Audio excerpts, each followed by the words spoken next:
All right. Good evening, everyone. Thank you so much for sitting patiently and waiting for some of us to be a little bit tardy today. But this is an important meeting, as they all are, and we thank you for being here. And I would like to call this meeting, which is a regularly scheduled city council meeting for today, Tuesday, December 20th, 2022. It is 7:30 something, and we are going to call this meeting to order. We're going to begin by standing for the Pledge of Allegiance. We're going to then remain standing for words of inspiration, which Pastor Traxel will be delivering for us.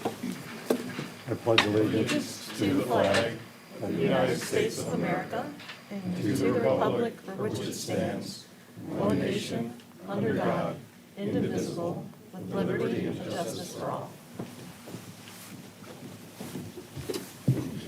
If you'd bow your heads and pray with me. Lord, we're so thankful today for this, your goodness and mercy to us. We want to thank you for this day that you've given to us. We humbly come before you as this meeting starts today to ask that you would give us direction and guidance that we might make the right choices for this city. We pray a blessing upon each family, upon husbands and wives and children. Lord, we're so thankful today, first and foremost, for what this season means to us. We want to say thank you for the gift that you gave us in coming down and dwelling in this earth as a man and giving yourself for us. I pray, Lord, that the season that we're in, that we would take your example and also learn to give ourselves one to another and serve one another and help one another. I pray blessings upon our council members, our mayor, our first responders of this great city. Lord, I pray that you would help us to make the right choices for those people that call this place home. We pray for Clawson, let it be a place, a shining beacon, a light, little city with a big heart. Let it represent all that we are and all that we do for each other. We give you the praise and glory for all things. In Jesus' name we pray. Amen. Thank you very much. Roll call, please. Mayor Milan. I'm here. Present. Councilmember Anderson.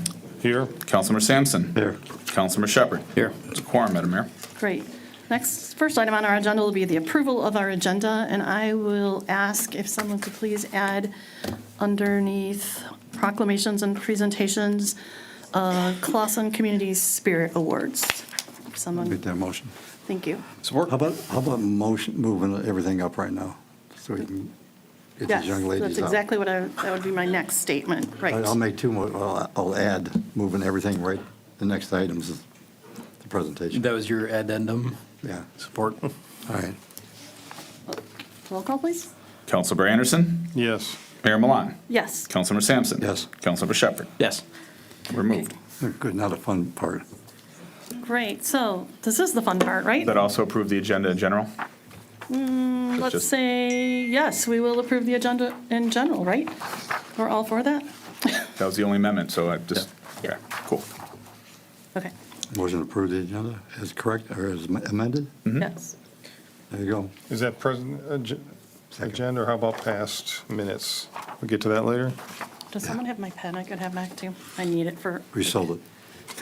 thank you. You wouldn't get much for this one. Okay, so this is the good part, right? This is the exciting part. I would like to, Layla Swope and Audrey Holloway. We just got a text that Audrey's sick, so Aw. I know, and she was coming up until 30 minutes ago. We'd be really happy to do this now, or if you want to wait for Audrey, we can wait for Audrey, or we can do this, we can take care of Layla now, and we'll have Audrey come back. This is the second time she got sick. I think that their family's passing something around, so we can go ahead and move forward and then Okay, go ahead. all right, let's do that. So those of you who have been paying attention the last few meetings, we decided that we wanted to really support the community and give kudos to the people who are out there and doing things that just draw good attention to Clawson, and then are just like feel-good stories, and there's no right or wrong, and this is just kind of very arbitrary, and I just really wanted to do it. I figure there's not a lot of positive things that we celebrate, and Layla, I think you're the third one that we will be doing right now, and Audrey as well. So I'm just going to read this little thing to you.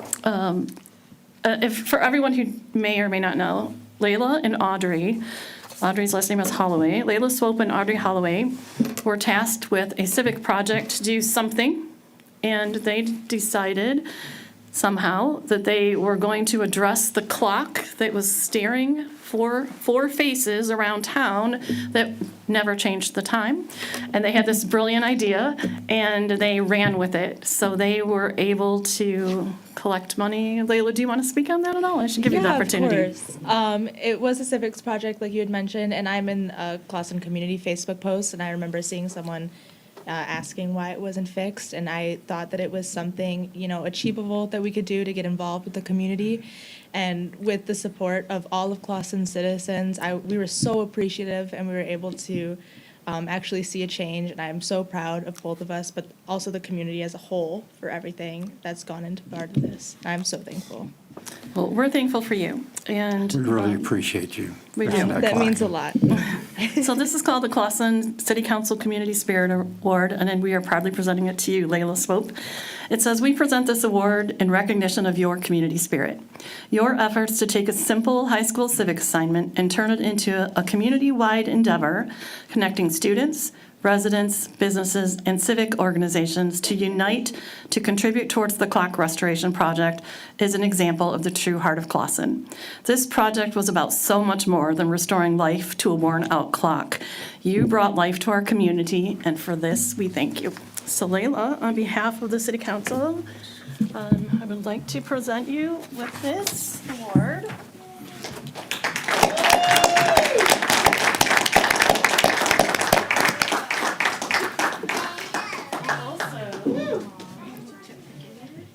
And also this lovely little award that I don't know if you've ever seen it before or know where they came from, but it has, you smile, you're cheery, you engage people, and that's what we want to do here. We want to engage people, and you put a lot of fire in the community, and I just thank you for that. You're an entire, Thank you about it. That yep. makes me so happy. It makes us happy, and it just takes one little thing to spread, right? So you're going to have inspired other students. They're going to have a hard time topping that civic assignment. No pressure on the future, right?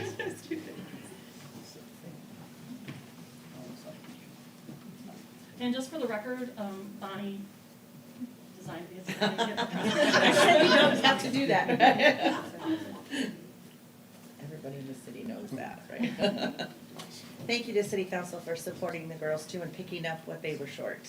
I know that you guys did a lot to see it to completion, so thank you for helping them. Great job, why wouldn't we? Thank you. And our DDA, right, our DDA was there every step of the way, like this was a true community project. Thank and you. So many people to give kudos to, and a true example of community. And as I see someone sitting here today, I don't, Sean Nasri, would you please come forward? I don't have a certificate for you, but I see you sitting there. And for the photo? And I do have to have an extra one of these, so. Just laying around. Oh, we all got to come up too. Replace that one. I was thinking about doing things everywhere. You worked with Charlie on the Clawson Fest, which I guess you've done 2 years now, right? Yep. You perform a band. Your bands are so cool. I saw them at the farmer's market this past summer. You have children involved in things. Your wife is involved in things. You run items on Facebook, which I try to stay off of because they're not always friendly, but they're not always friendly, so I don't really know those. But I hear great things, and you're an example of what we want to encourage in Clawson. So I'd like to give you a Heart of Clawson award as well. Thank you.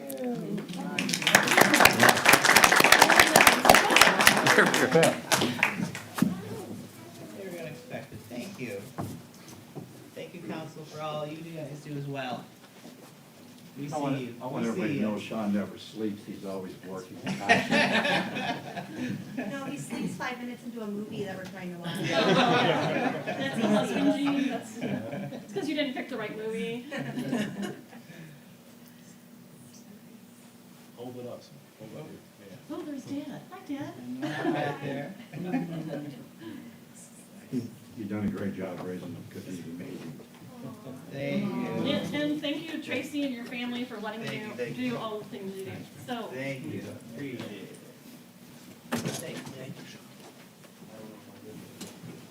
Come on. Bring it in, bring it in. so time for real work now. But that was fun. Thank you, everyone, for giving us a reason to be proud of Clawson and giving us something to celebrate. We're watching you. We want to be able to do this more and more. So You could have given him a certificate. I didn't make one for him. It's kind of an afterthought, but we'll make him one later. Yeah. Okay, so Brooklyn Hess is probably not here. Again, I think let's hold on to Brooklyn's proclamation one more time. And then, because she really wanted to be here, and since she's not here, let's wait for a week when she can show up.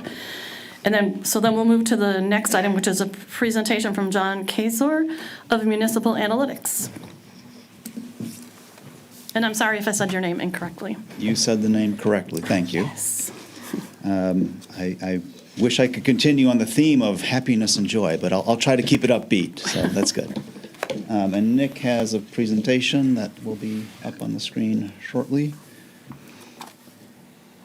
So it's been a while, and I know that some people on council were here when I first came and talked about the possibility of doing some work for the city and developing some tools. This was at the request of the former council to put some tools in place to help with financial management. And I wanted to update you on 3 of those tools that Municipal Analytics was engaged to work with and to develop for the city, give you a status update, and then give you a little bit of information that we're getting from the tools as we move along. Go ahead, Nick.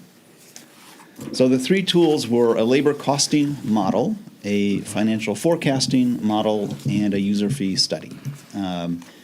To date, we've finished the development of the labor costing model with a lot of help from Kelly and the finance department.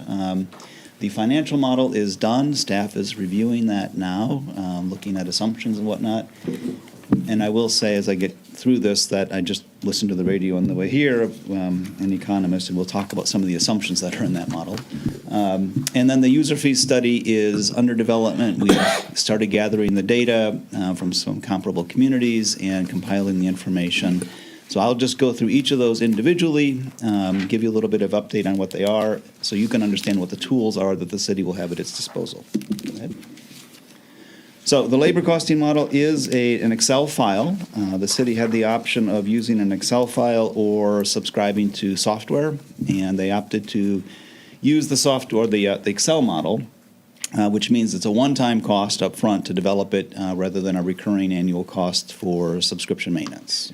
So that was the choice that the administration made to keep costs down. It's a comprehensive spreadsheet that includes all of the employees in the city, information about all their wages, all their benefits, and it's pulled together in a way that we can then cost for budget purposes as well as for forecasting. It's also an administrative tool that can be used for labor negotiations and costing out some of those proposals. So the city might be at the table with one of your bargaining units, and one side throws out this percentage, one side throws out that, and you can run the numbers through the model and see what the impact is, not just for next year, but for the next 5 or 6 years. So that's a tool that is now available and can be used and is being used currently. Go ahead and go ahead. It flips also to the financial model that I'll talk about. The information is integrated with that. The inputs into the labor costing model are all of your benefits for all the employees. Those are set up in tables. There's just a screenshot there of what that might look like.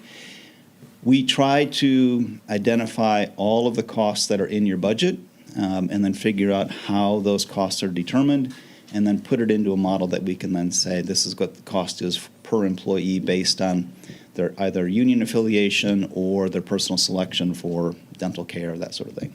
So we have all that information in there. The screenshot there shows in the pink area, that is the pension costing, trying to allocate those costs across all the employees in the city.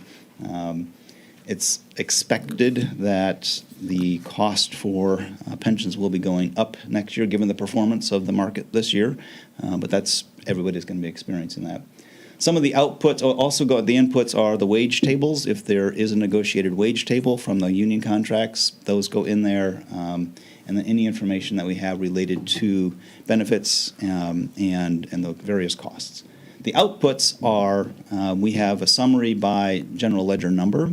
So all of your wages and benefits are assigned to an accounting number.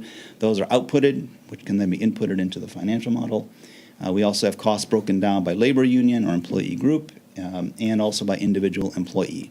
There's also a position control count in there that counts the number of positions that you see in your budget document. So that's what that is doing for you. You now have a tool that can do all that calculation rather than a lot of different tools that were very cumbersome to work with. So that's what that is. We'll go on to the financial forecasting model. This is also an Excel model, and it is a 6-year forecast. That's how it's built. It coincides with the capital improvement plan and the 6-year labor costing model. So you now have 3 tools that get combined into this one. Also in it is all of your budget information for the primary operating funds, your capital improvement plan, your labor model, your debt schedules, and then a lot of assumptions about where things are going. One of the things that we've started talking about with the model is how do we start strategically thinking about things like funding street repairs. If we can see the big picture over several years, we can start to see where there's opportunities to leverage the city's resources to make investments. So that's one way it will be used going forward. You can also use it to test various proposals to increase, decrease staffing, bonding, new millages, that sort of thing, so we can evaluate those impacts if that is the direction that the council gives to the administration. Also, right now, there's a lot of economic uncertainty, so testing what if it goes this way, what if it goes that way. You can go to the next page.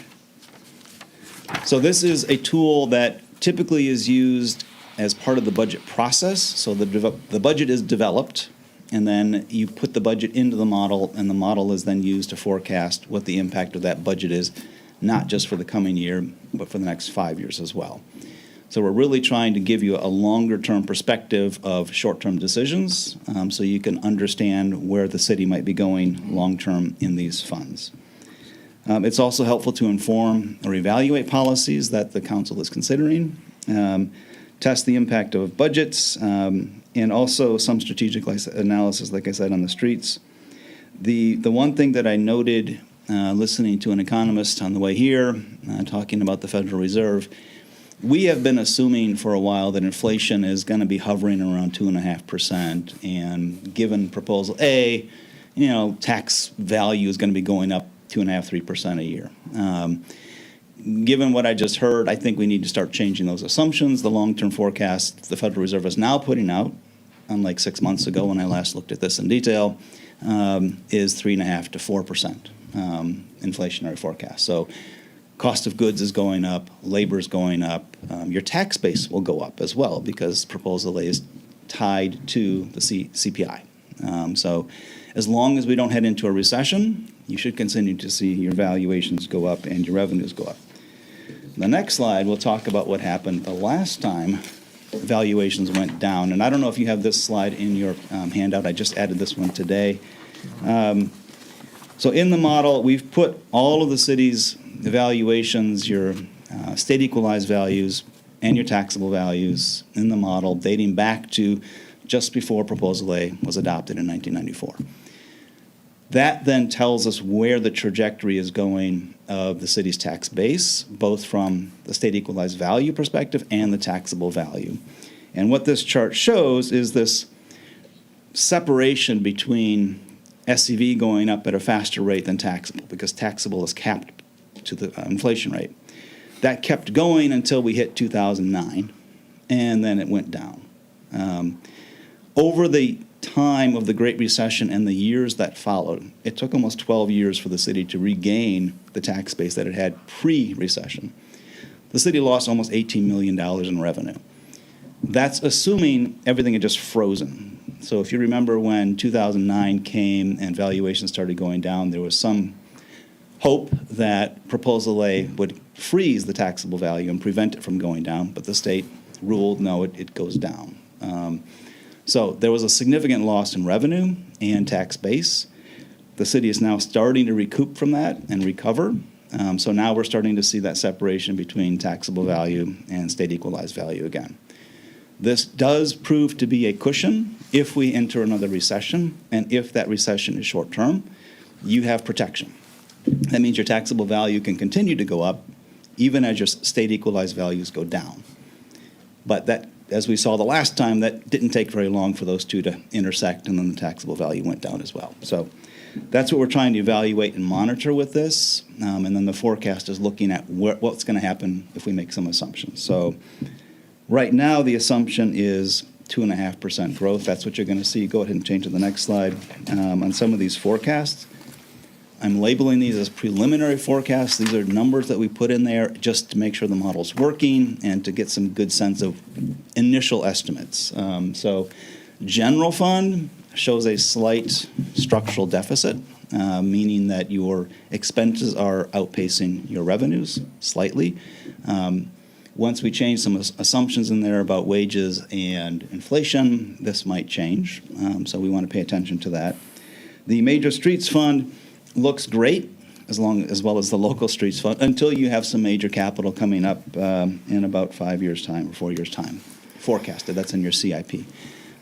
So that's a point where we need to start paying attention to is how you're going to fund that. And right now, I can tell you, based on the forecast, you can't pay for it out of cash. So there's probably going to have to be some bonding, and thinking about how to do that strategically is going to be the key to minimize the costs to the taxpayers. If we go to the next slide, some of the other key funds that are in here, we have the refuse collection fund. I don't know why it is, but almost every forecast that I do that has a refuse or garbage fund looks almost the same.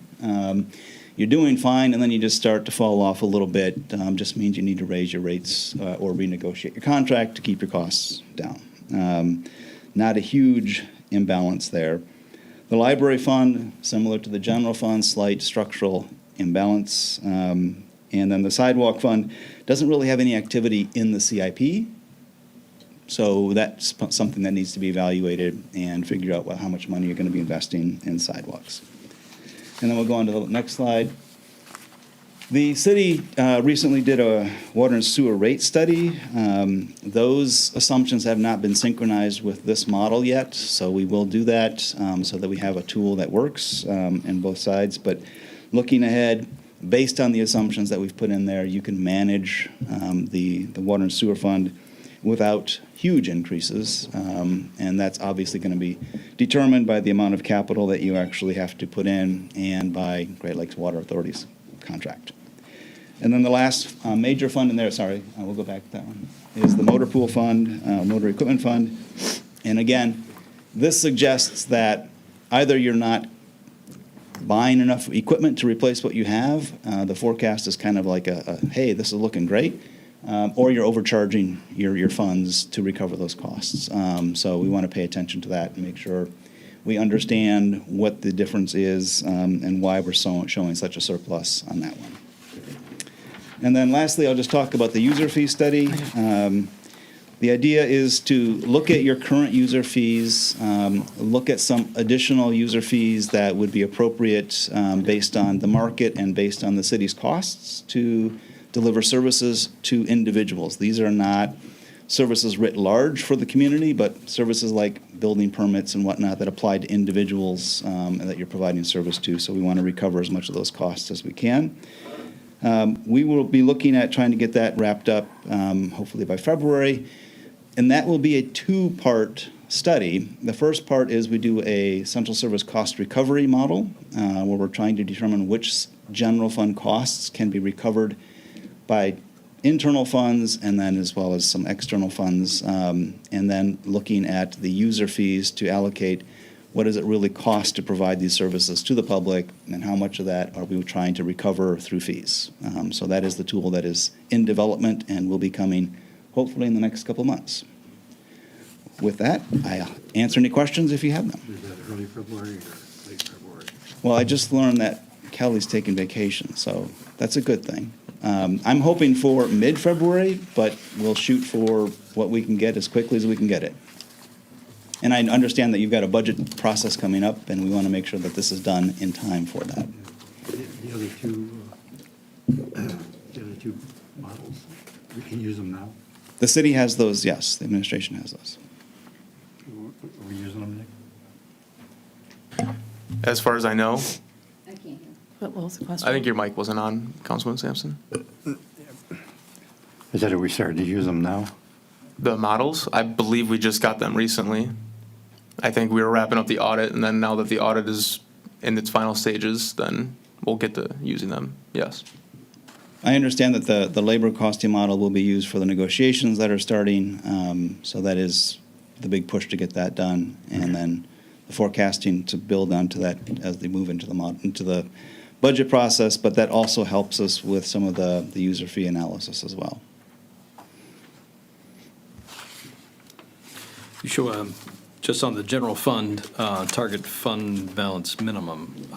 Can that be demonstrated on the other categories, like streets and Yes. library? Yes. I would encourage, I don't think, I'm trying to remember, the city doesn't have policies on those. So we could look at a what if.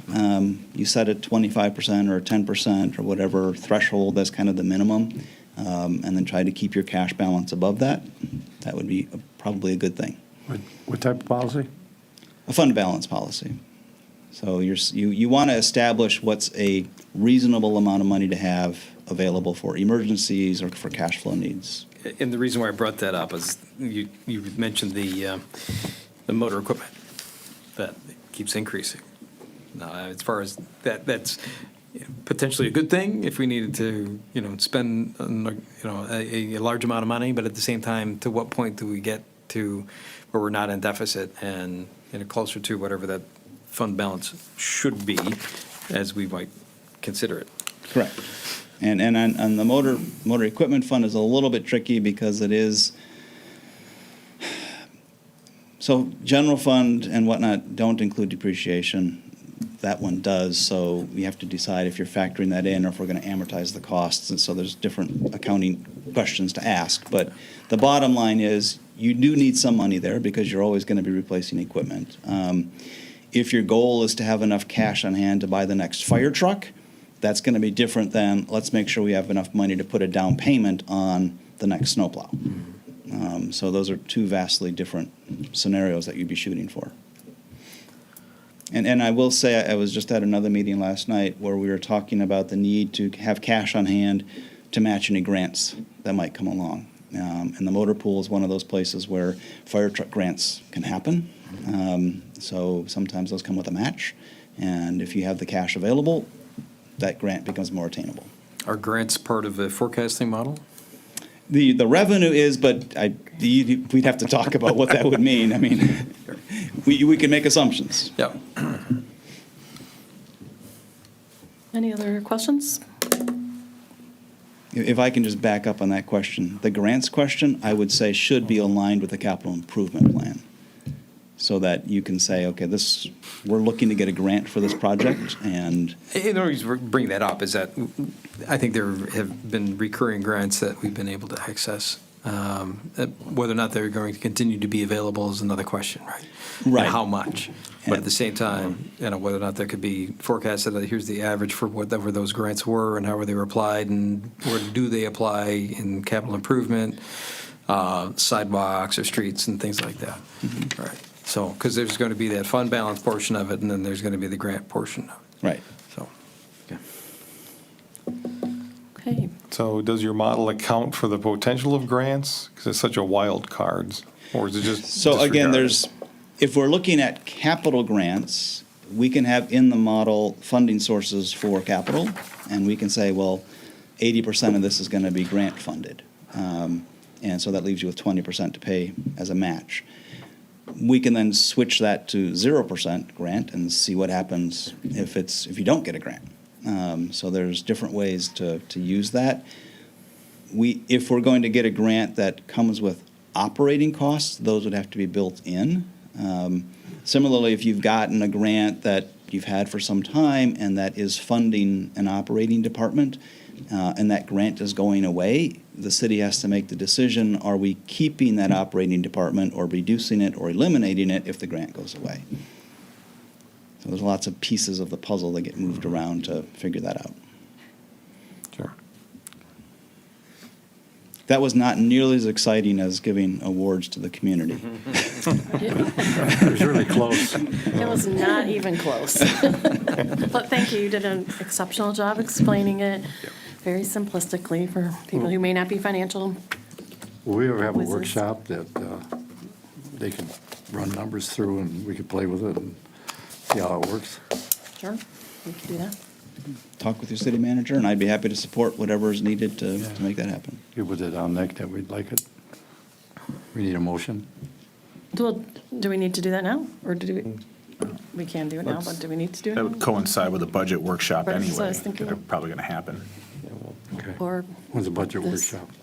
I'm sure there's a calendar coming. It usually comes in after the first of the year. Madam Mayor, if I may interject, I would agree with the city clerk. That's a good idea. Thank you. Thanks, Joe.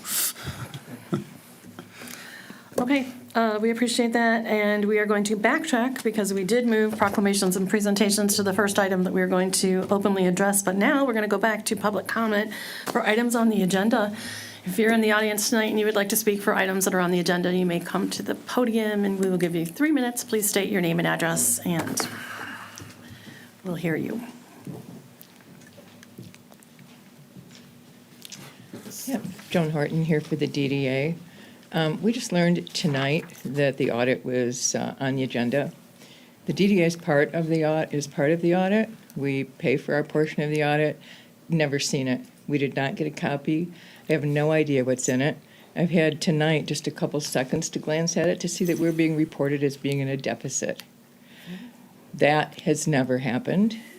We did not have a deficit all along. Last I knew, the report I got, we had a surplus. We are now in a deficit. I always worked closely with our former finance director in the darkest of times when things were bad to make sure the DDA was not reported in a deficit.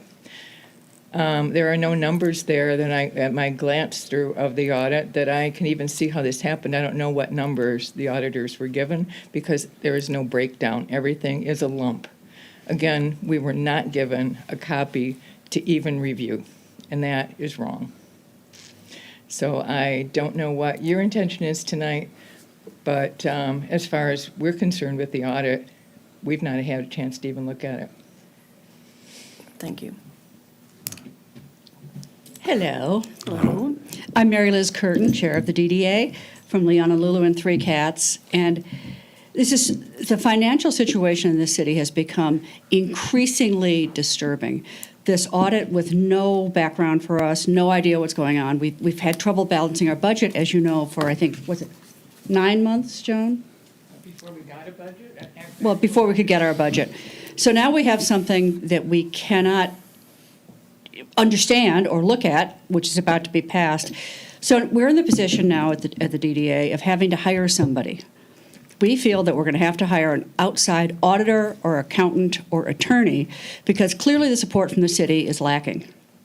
And it's a very disturbing situation because there's no reason for this to be an adversarial relationship. We are supposed to work together. But we have hit roadblock after roadblock after roadblock with the current administration. Anyway, that's my sort of announcement, and we're going to take whatever steps we feel we must take to make sure that the DDA is understood, that our finances are correct. We finally accepted the budget kind of unwillingly because we didn't think we were ever going to get a real one. So we took what was pretty close. I worked with the county closely to make sure that We got all the figures from the county. So I'm not making a threat or announcing anything. It's just that the DDA is going to have to, I believe, operate separately because we cannot get the support from the city that we need. Did I cover it? Mr. Ryder, you got any comments on that?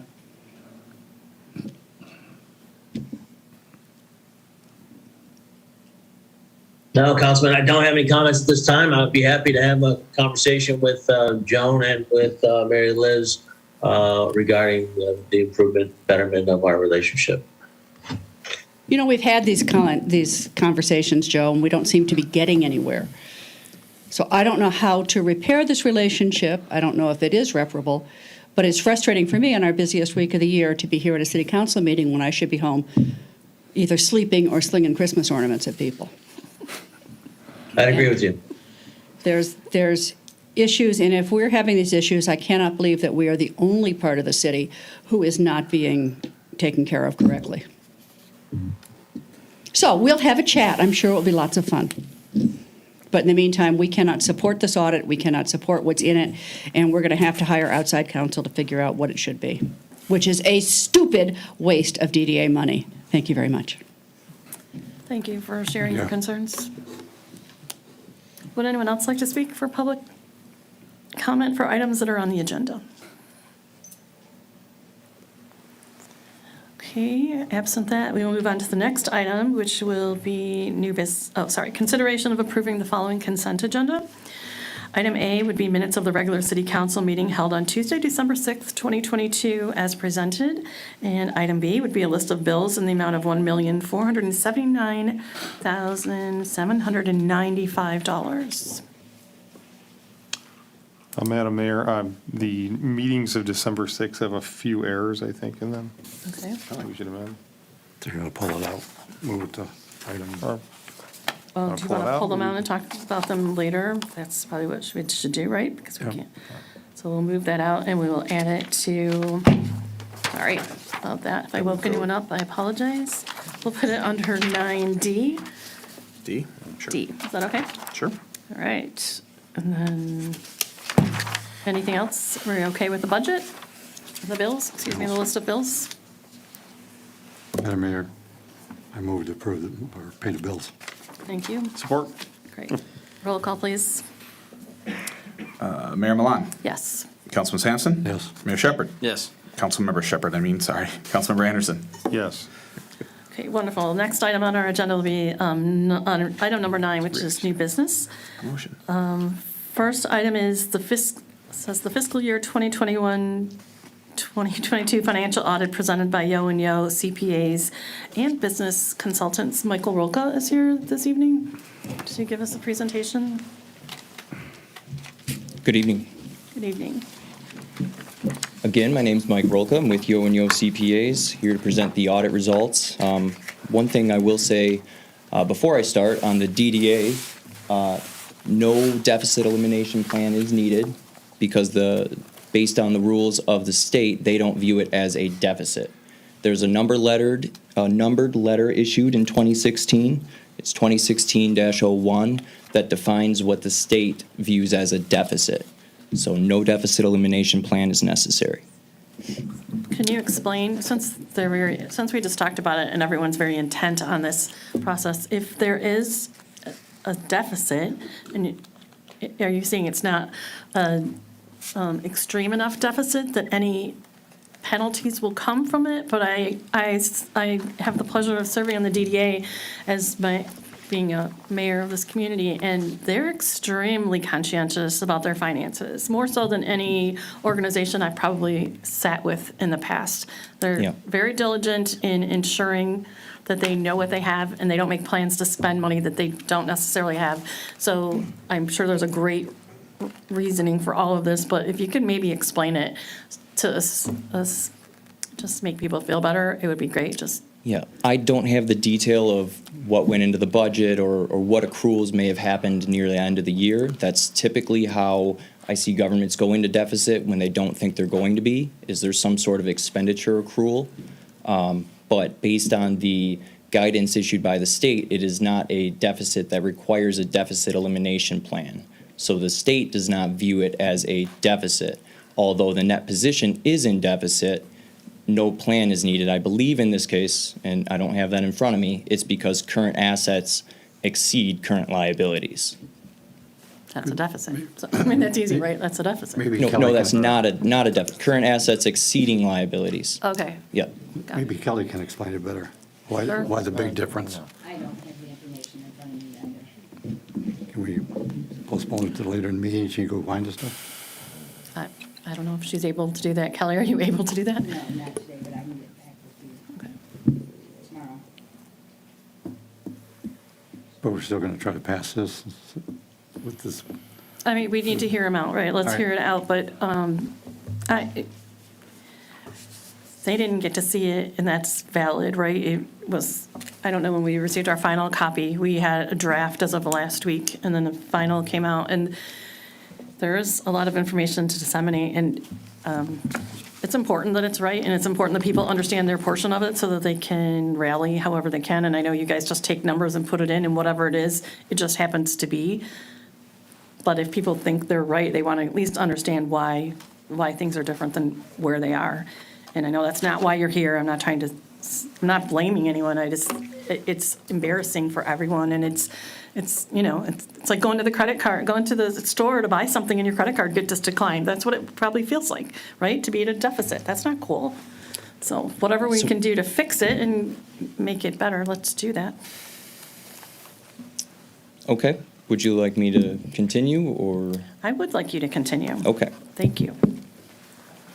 So I'll start with the purpose of an audit. And the purpose of an audit is to make sure the numbers are materially correct. And so what that means is we develop risk-based audit procedures. We cannot identify and look at every single transaction that happens during the year. That would be impossible. And so what we do is we sample and we pick on the areas that we view that are riskier. And that takes into account materiality thresholds. So different funds have different levels, dollar values that we'll look at based on their size. With that, we go through and we provide reasonable assurance that the financial statements are materially correct, not absolute assurance. And with that, we issued an unmodified opinion, which is the cleanest, best opinion you'd want to get from your audit. That can only be issued by a licensed CPA, and it's the highest level of assurance. What management's responsibility is the fair preparation and presentation of these financial statements, including a set of internal controls that would detect errors, whether it's by like a clerical error or a fraud. You want to have internal controls in place that would detect that timely or prevent it. So we look at those internal controls in order to help with our risk assessment. I'd like to go to the next slide. We just saw some of the forecasting for the future, but what I'm always looking at is the past numbers. In this case, this is the audit of June 30, 2022, the year end. So I have presented here a 5-year trend of the governmental revenues, expenditures, capital outlays, and fund balances. You'll see this year the governmental fund revenues and expenditures were almost exactly neck and neck, break even. Pretty consistent with the 5-year trend, except for 2018, which is when there was the pension bond that went into the expense. Overall, the increase to fund balance this year was $253,000 in the governmental funds alone. Moving to the next slide, this shows a distribution of what your revenue was in the governmental funds. And this is probably no surprise to you that the vast majority of that is property taxes. The rest of it, the bulk of it, is made up by state resources, which would be your constitutional revenue sharing. And this year, federal grants made up a very small portion because the ARPA funding has not hit revenue yet. That's still on the balance sheet as unearned revenue.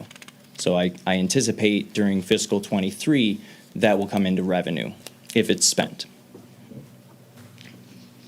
The next slide is a snapshot of what the expenditures look like by function. The largest by far is the debt service payments, followed up with public safety and public works. Public safety, public works, and general government tend to be the top areas of expenditures for government. Of course, public safety being police and fire, that's usually one of the top ones. These classifications are very consistent year over year if we compared to 2021. I think each one of the categories maybe changed 1% or 2% at most. So high consistency there. On the next slide is a trend chart of what the governmental fund balances look like and the distribution of whether it's unassigned, non-spendable, or restricted. Focusing on 2022, the orange amount there is about $4.5 million of unassigned fund balance, and that's in the general fund. Strictly speaking, that's in the general fund.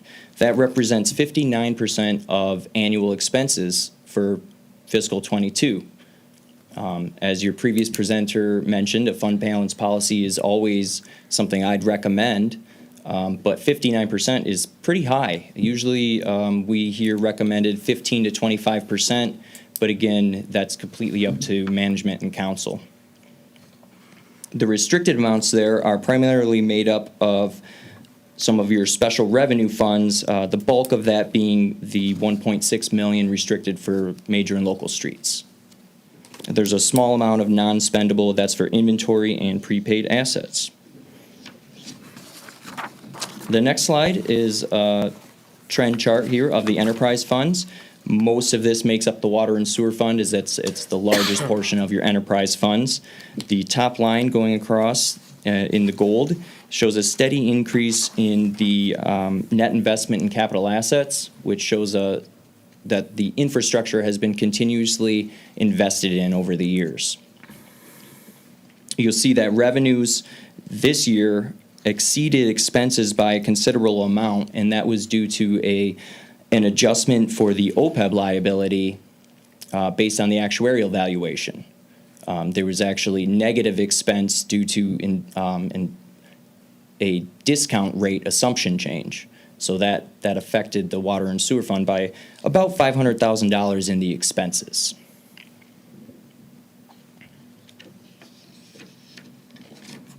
Lastly, I'd like to talk about the governance letter that I've provided to council. It has required communications, and I encourage you all to read it in its entirety, but I'm just going to highlight some of the key points.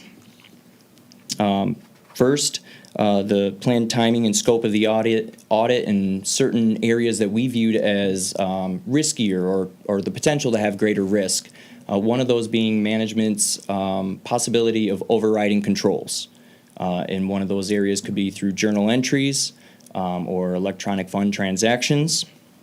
We also view revenue recognition as a riskier area, and so we do tests on revenues.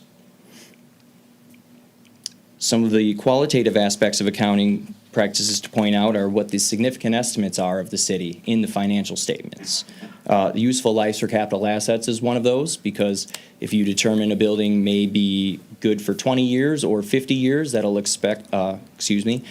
will change how you depreciate that asset and how much expense hits your books in any given year. The other two big ones are your net pension liabilities and your OPEB liabilities. As I previously mentioned, that OPEB liability had a discount rate assumption change this year. It went from, I believe, 2.18% up to 4-ish. So that's a pretty big change in a discount rate in any given year. There's a new accounting standard coming out next year that I'd like to make you guys aware of. It's GASB Statement number 96. And what that is it puts software subscription arrangements on your balance sheet. So it'll gross up your assets and your liabilities based on subscriptions that you may have for services. Of course, we always take materiality into consideration, and so if it's minor, it might not be worth the cost to implement that standard. We have a couple other communications I'd like to point out, that there were some audit adjustments identified that were passed on, which means they were not recorded because of cost benefit, essentially. One of those is the GASB 87 lease standard. The effect of that was that assets and liabilities are understated by $140,000, and that will continue year over year as the lease goes to expiration. Another one is an adjustment to the MERS pension plan. MERS put out their original statement of fiduciary net position, and then during their audit had an adjustment to that, and that wasn't well communicated to the member communities. This was for the 6/30/21 audit, so we ran through those alternative adjustment investment earnings through the current period. That was about $310,000, and that's a one-time addition. On the following slide, I have a couple of matters for improvement. The first one was a material weakness due to audit adjustments. We had to make an adjustment to some revenue accruals from the state of Michigan. We increased the beginning fund balance in the general fund due to an error in the 6/30/21 statements. As I mentioned earlier, we sampled things, and so this year, one of the items we sampled, we identified was not adjusted correctly last year. And then we've also had an adjustment to correct interfund balances. These were all in the general fund, and cumulatively, we consider them material. We also identified a significant deficiency, which is a lack of segregation of duties. The biggest aspect of those that we see is that manual journal entries don't have an approval process. To protect the city, to protect Kelly, we definitely want a second set of eyes on all manual journal entries. That's one area, or one way that fraud can enter a system, is through manual journal entries. Additionally, bank reconciliations, we always recommend a second set of eyes on those to review bank reconciliations once they're completed. I prefer to see sign-offs and approvals, that way that everybody knows it was done and who it was done by. Did it come under significant? I'm sorry? Is that under significant? Yes, deficiency? yes, that was a part of the lack of segregation of duties. So just Kelly's reconciling those banks, or has been. Was that on last year's? Yes, Yeah. I believe so. That's not 2 years in a row. Yes. On the following page, I have a few management comments. So these are less severe than material weaknesses or significant deficiencies, but there are areas to improve. A couple of policy recommendations. So capital asset policy, there is a working policy and there's the capital improvement plan, but there's no accounting policy in place for it. We also identified there were stale checks as we reviewed bank reconciliations, and recommend that those are escheated to the state in accordance with that law. And we recommend a credit card usage and acceptance policy is approved in accordance with the MCL that those go with. Finally, there were some budget overages that we just like to mention. You know, be mindful of the budget and consider those accruals at year end, because that's usually where things tend to get off pace on the budget, is there's year end accruals that aren't considered when that final budget amendment is made. With that, I would like to say this year's audit went significantly better than last year. We had a better starting point just from that aspect, and I think it was a little easier for Kelly to know where things were and how the city operated, as well from my aspect, having a year of experience with the city specifically and understanding how things operate. With that, I'll open up to any questions. I got some. Go ahead. I sent you a bunch of questions this morning, and sorry about the lateness, but we finally got all the information to ask questions. In your answers, you did good in the first part, but I think the last 5 or 6 said C above. They were all duplicate questions of the same exact ones. What did you want me to see above? The answer, you copied them twice, I believe, all of the questions. Joe, anything to add on that? Yeah, that's correct, Mike. They were the questions. The set of questions was basically repeated in your email, Councilmember. Okay. I'll check it. Do you have any questions? Yeah, you had mentioned a test for revenues. Mm-hmm. Can you elaborate on that? And Absolutely. how would that fall under the other, our financial tool for, and how they can be used together, one off the other? Sure. So I'll start with kind of the easier thing is they probably won't be able to be used together because we're always looking back in time and he's looking forward. Yeah. But what we do for a test for revenues is there's the special rule for governmental funds, which is called the 60-day rule. So under normal full accrual accounting, like you might see in a business or a Fortune 500 company, when you have the right to revenues and it's realizable and recognized, you recognize that revenue and have your receivable for it, whether your customer paid you or not. With governments, if you don't receive the money within 60 days of your year end, it has to be deferred, and it gets recorded as a deferred inflow of resources. Similar to unearned revenue, but it's a deferred inflow of resources is a component of the balance sheet that isn't a liability, but it carries a credit balance like a liability. It's like a holding cell for that revenue until you actually get it, since it wasn't received within 60 days. So we test to make sure in the governmental funds that those funds were received timely or properly deferred. Okay, and then deferment, is there a time value of that?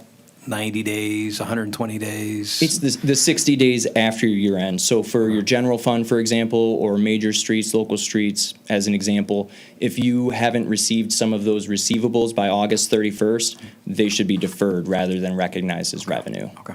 Right. All right.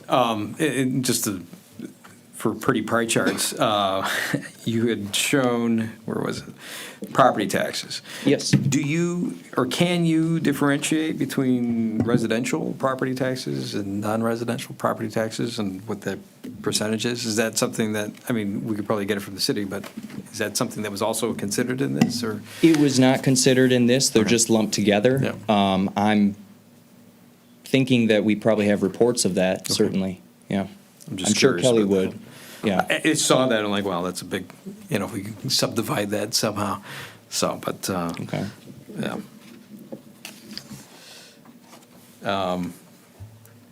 The other thing was you said the discount rate for OPEB. Yes. Okay. Oh, is it 2.3? And is I think it was 2.18 last year, and now it's 4-ish, something like that. And so that is an assumption that's used during the actuary's valuation, and changing some of those assumptions can widely change the liabilities related to pension or OPEB benefits. Okay. Yeah.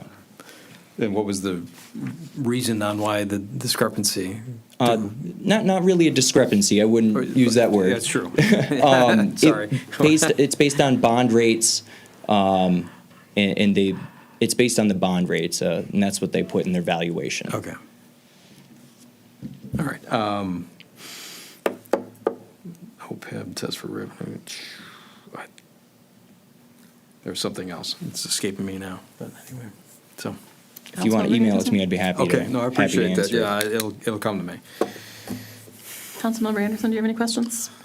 Just one, some of the deficiencies that you noted here, were some of them the same deficiencies as the last audit? Yes, actually, all of them were, except some of them have been removed because it went better.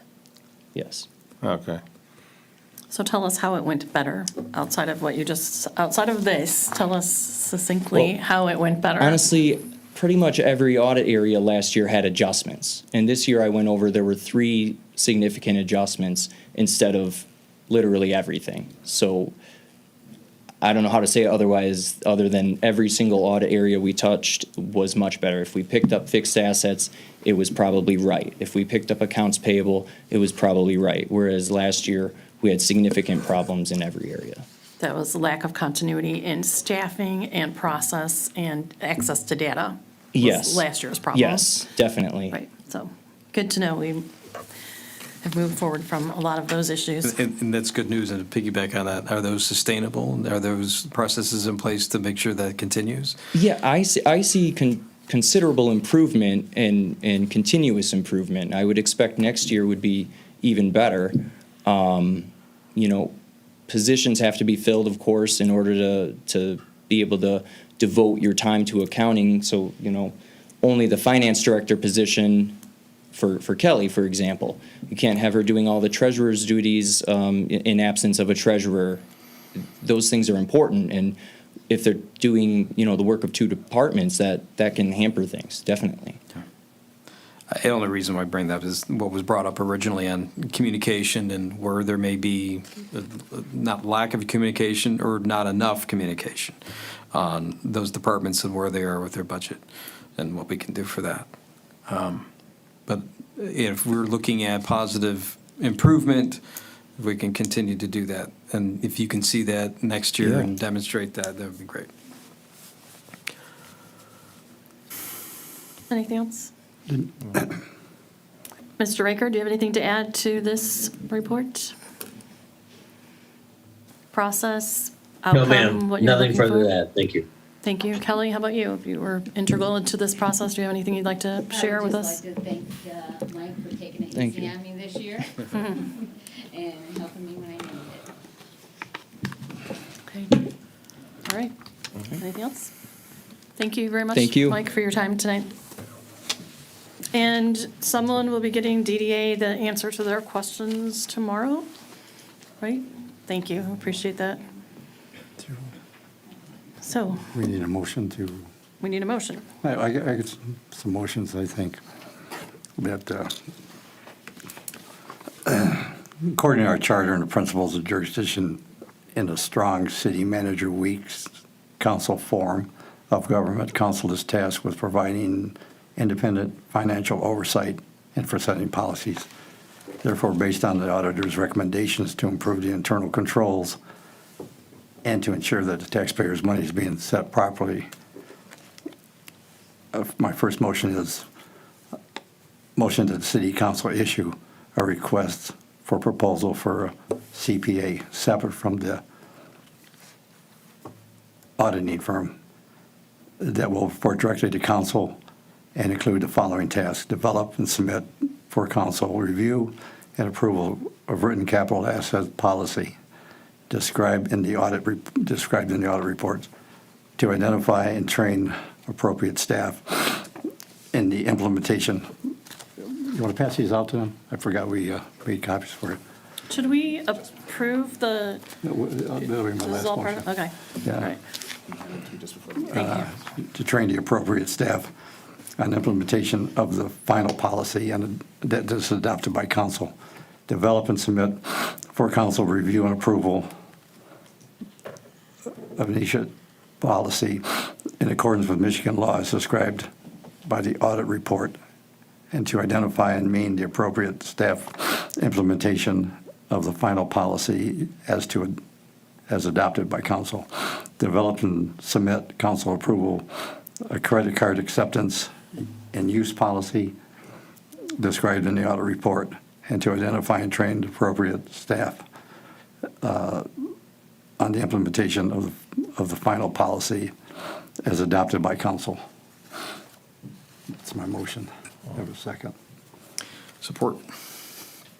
Okay, I think this will help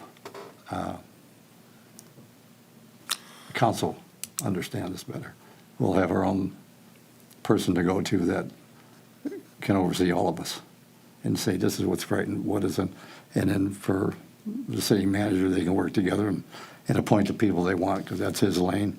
He can appoint whoever they want, but together they can set up a policy that we will all accept. And we won't have this happen again. We won't go 2 years with the same problems. We'll try to correct those same problems immediately.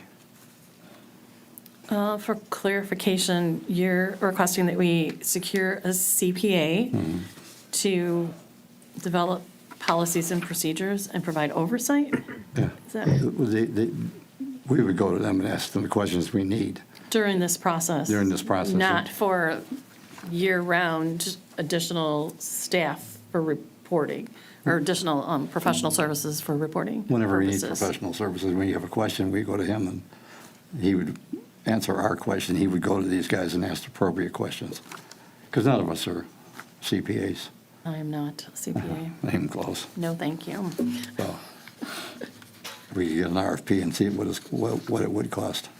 Mr. Raker, were some of the things that were addressed here part of the proposal that you had, let's say, back when we were looking for a city treasurer and you were wanting to secure services from a company to the tune of $11,000 or something crazy a week or a month or something like that? It was roughly an additional, it would have been, cost the city roughly an additional $36,000 in excess of the current staffing scheme.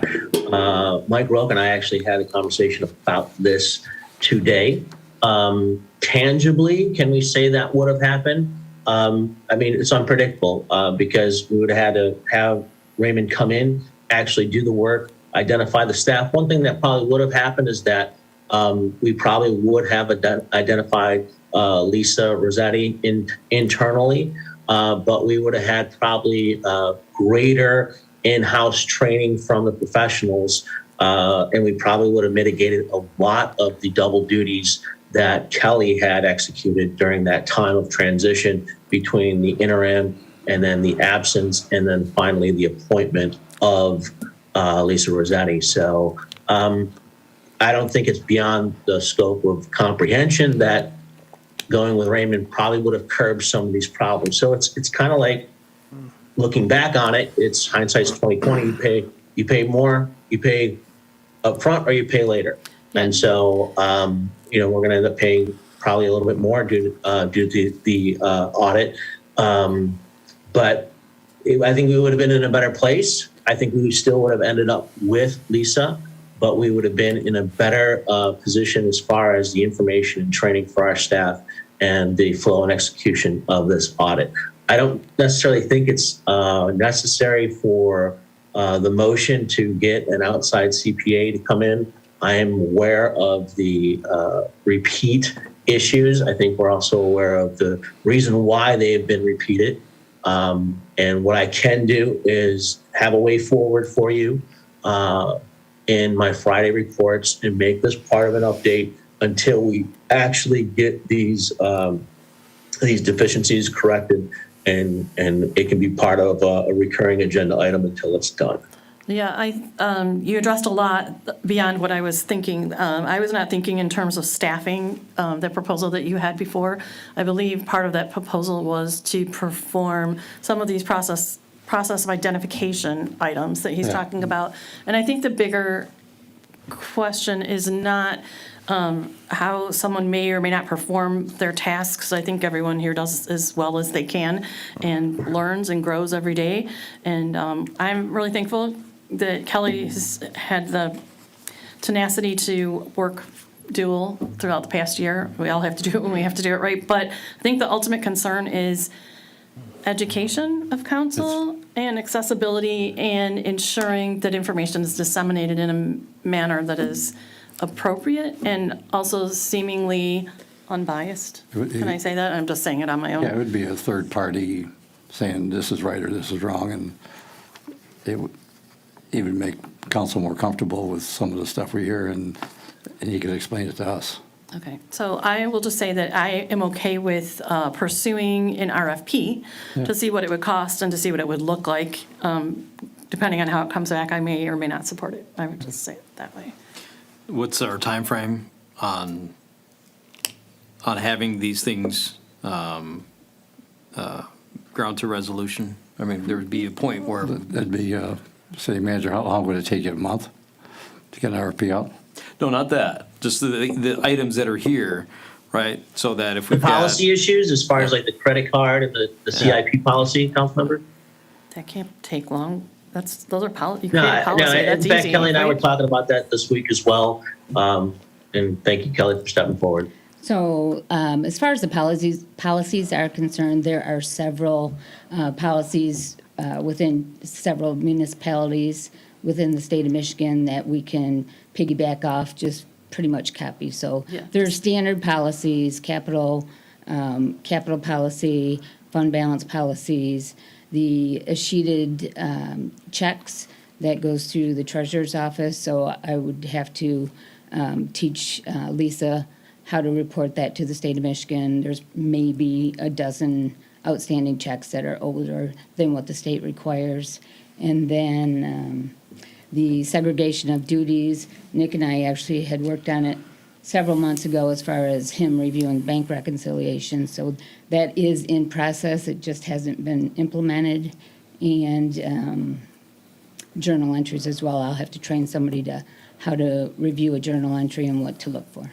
And Joe and I talked about that the other day, and he said he would be willing to review those as well. So at this point, you've had 3 people in the treasurer's office, 3 new people in the treasurer's office, right? Since April, May, I don't know when everyone came in, well, and in the fall, right? Correct. So moving forward, it'll be easier for you to address these. These do not seem like big things to me. The communication and a separate report, to me, is a bigger item. These things are just process. These are Yes, just the like. more we can keep Identify staff- them and then get them moving. Like, those could take place in a week if you wanted them to. Or we could talk about them next year if you don't have time, right? So I those are actually simple had the items. capital policy half ready to go prior to this current audit. Stacy actually worked on the credit card usage and acceptance policy prior to her leaving. We never finalized it, so I'll try to pull that up and get it to Nick and Joe and then to council. Okay. I would see a third-party CPA that works exclusively for us and help them set policy. He probably knows the right policies to set, what group should do it, not what person, but what title should do it. I think he could help us in the beginning, and it'd be good to get an RFP to see what that would actually cost us. And a lot of things, if it's only going to take a week, it won't cost us much. Yeah, I guess that's my concern. What's the scope of time for that to not in getting it, but how long in your mind that you had that they would be doing this? A week, a month, right? So that'd be part of it. We're going to approve the RFP, so Yeah. we can think about it in the next couple of weeks. That's what I'm saying, right? Yeah. How long were you thinking? At least 6 months, a year. But how the utilization does not have, it could be similar to what the Charter Commission does. They have an attorney of record that they've secured. Right. And then when they need him, they utilize him. When they don't need him, they do not utilize him. Right. So there is no cost to that. Yeah. So if you're talking that type of a thing, I mean, we can go out for an RFP that's, not to waste anyone's time, but we can do that and see what comes back and talk to people and see what services they would provide in that way. Mike, you're standing back there still. You heard Councilmember Sampson's He can't- request. He can't do it because he's already audited. No, I know he can't do it, but he works for a firm that probably has requests similar. I'm just curious if you've seen this type of a request, how it works. That's all. No pressure. I'd just like to ad lib. So I have myself consulted with a number of varying governments, villages, cities, townships, in a similar manner, where I might be asked to help them once a month, maybe for an hour, kind of as needed. As far as the policies go, the recommendations that I've made, there's plenty of samples out there that I could kick over to Kelly in 5 minutes, and you guys can change the name and make sure it makes sense for you and go forward with it. I don't understand the extent of what Mr. Sampson's looking for, so to that, I won't speak on it. All right, thank you for that. You're welcome. Councilor Anderson? Yeah, Kelly, do you possess the staff and the expertise in-house to address these deficiencies that have been brought out in this audit? Yes. Okay. Using in-house resources and expertise, about how long do you think it'll take to remedy these deficiencies?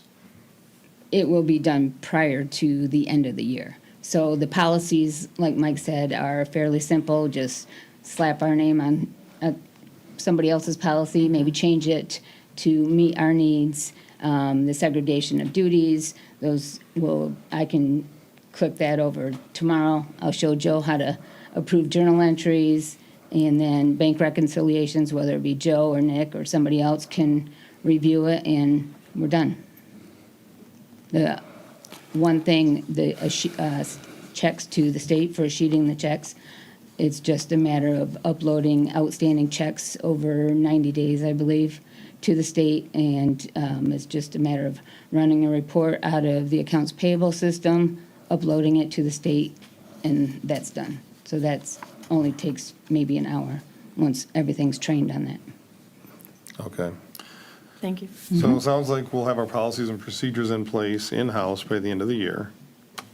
Apparently, our staffing levels are adequate at this point. Is that correct? Yes. Then I think what Councilman Sampson is proposing is a third party to just maybe look that over, or to ongo. I guess I'm uncomfortable bringing a third party in. To be utilized where it's needed. If we have a question that they can't answer and we can't understand it, we need a third party that works for us to say, this is really why. I mean, we just heard that we could have all this fixed in, by the end of the year? Which year, this one that's ending? Fiscal year. Huh? The The fiscal fiscal year. Okay, but why wasn't it done already? Because we ran out of time. A third party would come in here and drive the people to get it done quickly, as fast as possible, and put these things in place so we don't end up a third year having the same problems. Well, Kelly, if outside counsel were brought, would it expedite the timing of this process? No, it would not. But I will say Why that wouldn't the it? reason things have not been done is because of the turnover in several departments has put everybody behind. I think we're finally seeing the light of day. And so now, moving forward, we've got everything caught up, 95%. And, we can concentrate on those policies that need to be put in place and approved by council. Mayor, if I may interject? Sure.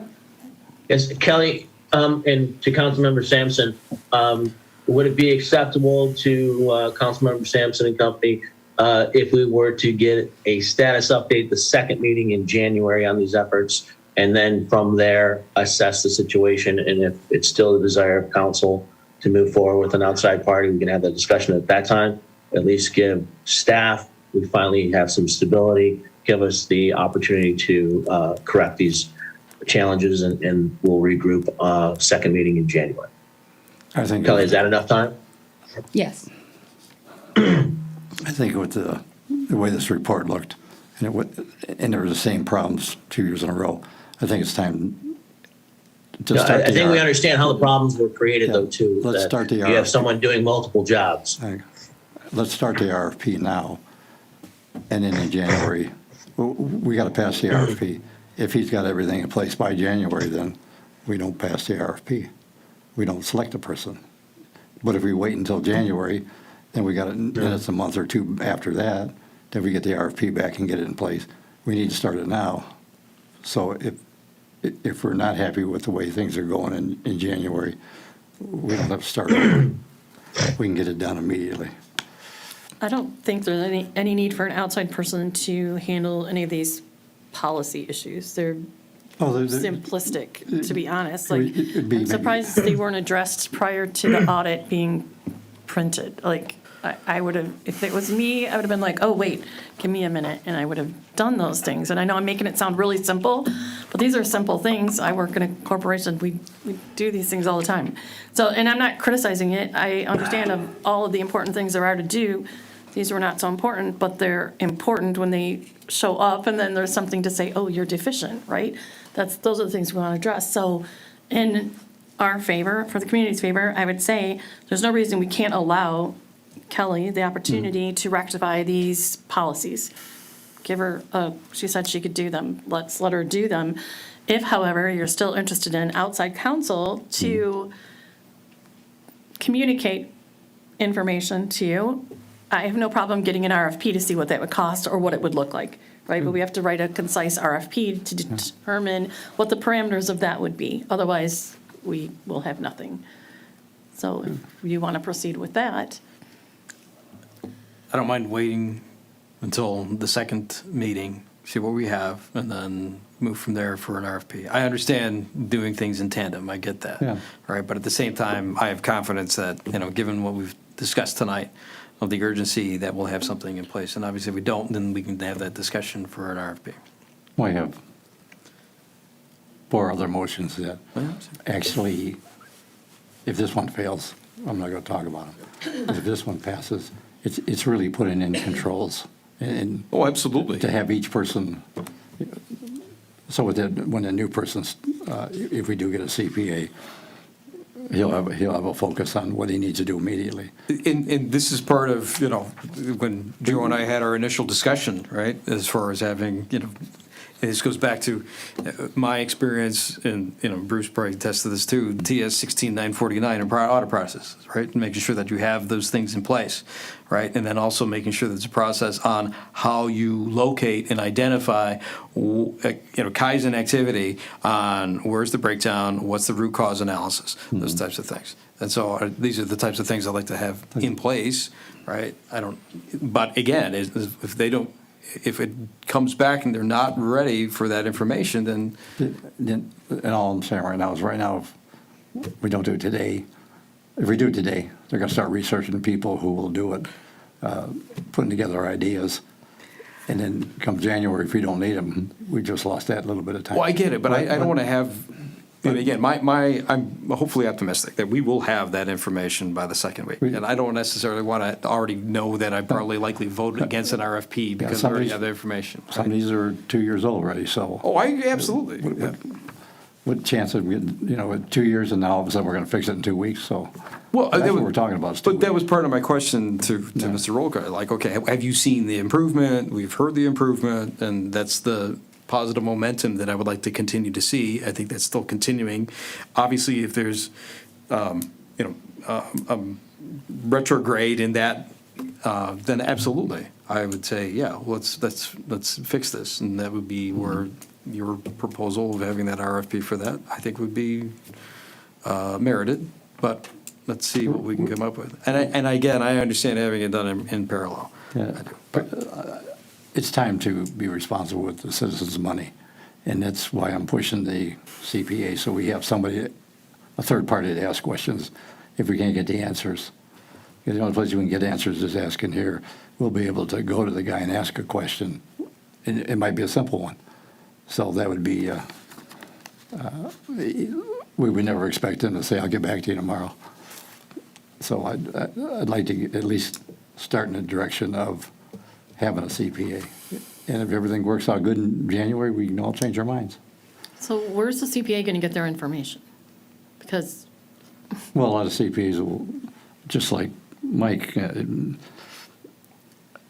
they're good at what they do. They know the answer. They know what doesn't look right. If you're a CPA, all of us are totally at a loss, and we can tell it. The citizens can tell that. So it's time to get somebody that works directly for council that we can get answers.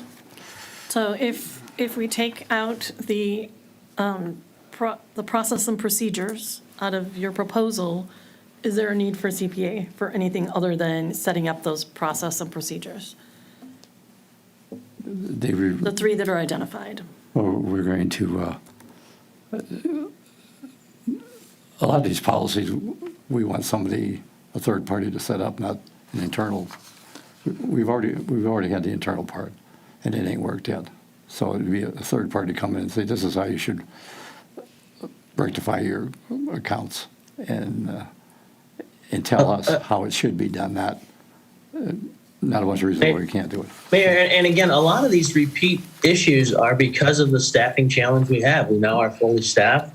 I mean, there's a certain level of awareness and what needs to be done, and we are in a position to take corrective action to get the rest of these corrections over the goal line in-house. And if council does not like what the administration puts before them in January, then I mean, we'll have to refine the scope of what exactly Councilmember Sampson's looking for, because we're telling you we can address these deficiencies, at least have a way forward by the second meeting in January. And it would be a month more behind. If we start doing the other thing, we're setting the process up. It's getting the RFP out is going to be a tough part.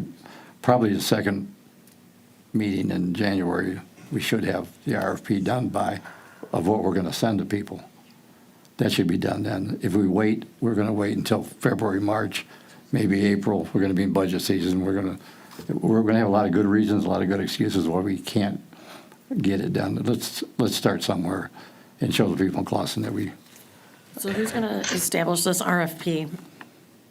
Well, when we're done with this, all the motions, that allows us to pick and choose. We'll have most of it here, and it'll be, they're going to have to write it first, and then we're going to have to read it and add what we want. Right, which is a process in and of itself, Yeah. right? So, It could be a workshop, what we want to add to it, or it might not. But if we wait, we're going to be waiting, we'll be end of the year. It'll be end of June. And then next year, we'll be talking about the same problems. Most of them got fixed except for these 5 or with these 4. This way we get a third party. I would disagree with that statement because we've demonstrated progress from one year to the next, and we're committed to continuing that progress. So, yeah. were these the most egregious faults in our audit, Mike? He thought he left. He knows this is one of those things that doesn't end. It's like I either get sent home to do nothing or I never get to leave. So regarding the policies, Regarding, so this is what we're So- apparently addressing right now, right, for our concerns. So Yes. of the of them, deficiencies. the biggest things were the adjustments, which I went over the three big ones. And then truly to me, one of the bigger areas would be getting those extra levels of review in place for the journal entries, which they've discussed what their plan is there, as well as the bank reconciliations. And I do want to say and stress, I work for council. I am independent. If I wasn't, these findings would not be presented. It's not easier on me to present findings. I don't work for management. I audit management and work for council. I think you did a great job. Thank you. Actually. Just some clarification. One of the motions is adopt a formal policy on bank reconciliations in a timeframe. One motion is going to be a policy on all accounts be reconciled within 6 weeks of the fiscal year. You know, there's just little things that I think there's 5 little things that we are going to do motions on that really say, this is important to us to have the bank reconciled, the bank statements reconciled all the time. I think we all do it about once a month, but whatever's, I don't know, what's ever normal, 6 weeks is normal. 6 weeks, Yes. yeah. Yes. So the other motions will be part of that RFP saying, this is what we want you to look at. Plus, if we have a question, we're going to call you and ask you to explain this to us. Because sometimes we can't understand the administration. Maybe an accountant can come up and explain rights and wrongs, and if you do this, this is what it looks bad here. And that's all I'm asking for. And I'm just asking for, let's start the process now and not wait 1 month or about 6 weeks. And then start the process, because then we're going to be at the end of the year by the time we get anything in place. So Fiscal year. processes are administrative functions, right? And like, what should council be involved in this process? Like, I want a correct information, I want timely information, and I want These to are- ensure it's Yeah. accurate, right? These are- Full, complete. These aren't going to be processes, the policy. Okay. We make policy, we don't do processes. Do we have policies for these things now? Obviously not, or he wouldn't be telling us. I don't think there's some comprehensive financial policy manual, accounting procedures, if that's what you're asking. Yeah. Mayor, if I may inject, Mike, from your perspective in working with us over the last 2 years, do you think rectifying these issues is such a stretch that we wouldn't be able to win the confidence of the council by the second meeting in January by addressing these issues in-house? I do not think it would be impossible to put together the processes for these things, especially hearing kind of some of the things that have already been started. And the specific, the policies that I've recommended, those are, as has already been mentioned, fairly simple, really. That's why they're just recommendations, versus this finding, if you will. I understand you guys can have everything fixed by the end of the, but a policy says, this is what's done every year. So when somebody goes, I don't have time, they're going to go, well, the policy, you have to have it done by this date. The policy, we're not telling them how to do it, when to do it, who to do it. We're saying, we expect everything reconciled. We expect this by this date. It's a set of guidelines, because council can make policy. And Mr. Reichert is what, he figures out how to get it done.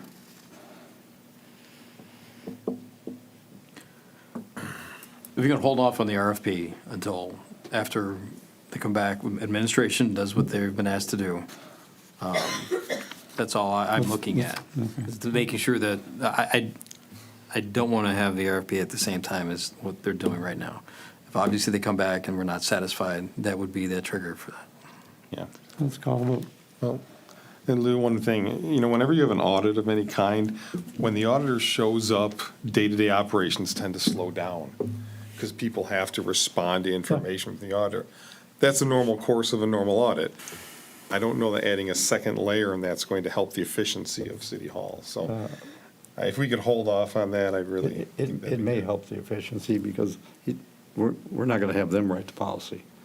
We're going to have the CPA say, this is a recommended policy. That we take it to them and work that policy out for the little intricacies, things that we didn't know about. So Okay. Well, let me- it would be a matter of, they don't have to reinvent the wheel. They just have to figure out if they want radio or bias ply. I understand having expertise capable of writing the policies and procedures, Yeah.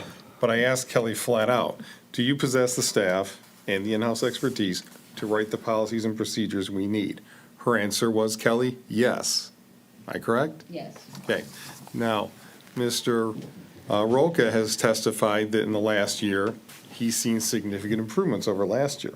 So we're heading in the right direction. The only question is, how fast are we going to get there? Kelly said, by the end of the fiscal year. Now, let's turn to Mr. Rolka. Mr. Rolka, are you willing to testify that you believe Kelly's statement to be feasible? I do, yes. So I will tell you that there are best practices for municipal accounting. I'm aware of all of those best practices. It is putting them into place when you are stretched due to staffing. So those, what you're suggesting, 60 days, 45 days for bank rec, those are best practices. So there's all kinds of best practices out there just for municipal accounting. So they are available. Do you 100% follow Michigan best practices? When I can, yes, yes, sir. What would keep you from following their practice? Staffing, when I'm stretched to do other jobs. I just cannot get to a bank. We can't justify to the citizens that, hey, we're short on staff, so we're going to break the law. It's not breaking the law, it is just a delay in reconciling. Yeah. Would you be comfortable with, don't give me the evil eye for this idea. Would you be comfortable with a meeting with Kelly and to figure out exactly what these things are that you're looking for, if they exist? Let's start internally, whether or not these things exist, how do we ensure that they're being implemented accordingly?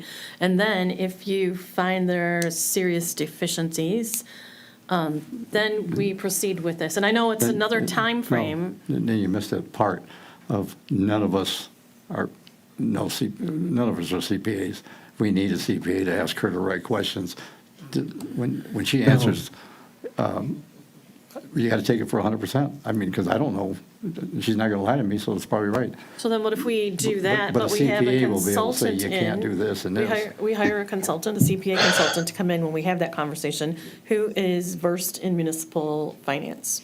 That's- Who could sit there and say, That's pretty much what this we're is trying- how you should do it, this is, That's and pretty- I'm talking like a one-time or a couple-time thing, We have right? to- we To need work some- with, yeah. not to work, I liked your idea where we could work them whenever we needed them, and then we can build trust with them, because we'll know that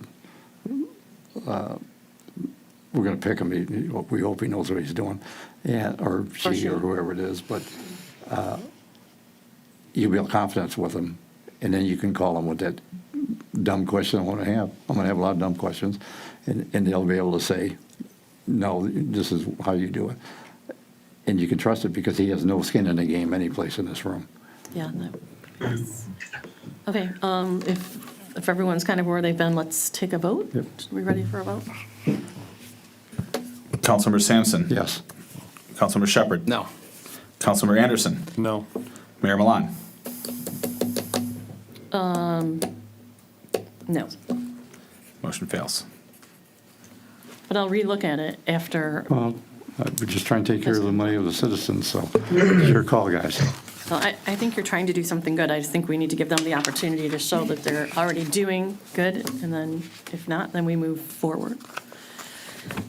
Well, moving forward, next item is consideration of approving the 2023 schedule of public meetings for city council Actually, boards. Madam Mayor, we still have to make a motion to approve and file the audit.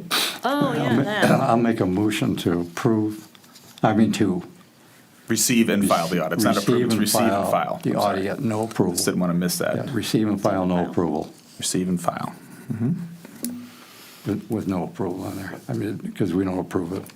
Just receive and file. Receive and file. It's just presented to us. We don't Okay, really it's have a any receive and skin in the file, it's game not- on it. yes. Yeah, it's a receive and That was file. my fault in terminology. It's receive and file. Okay. Support. Roll call, please. Councilmember Shepherd. Yes.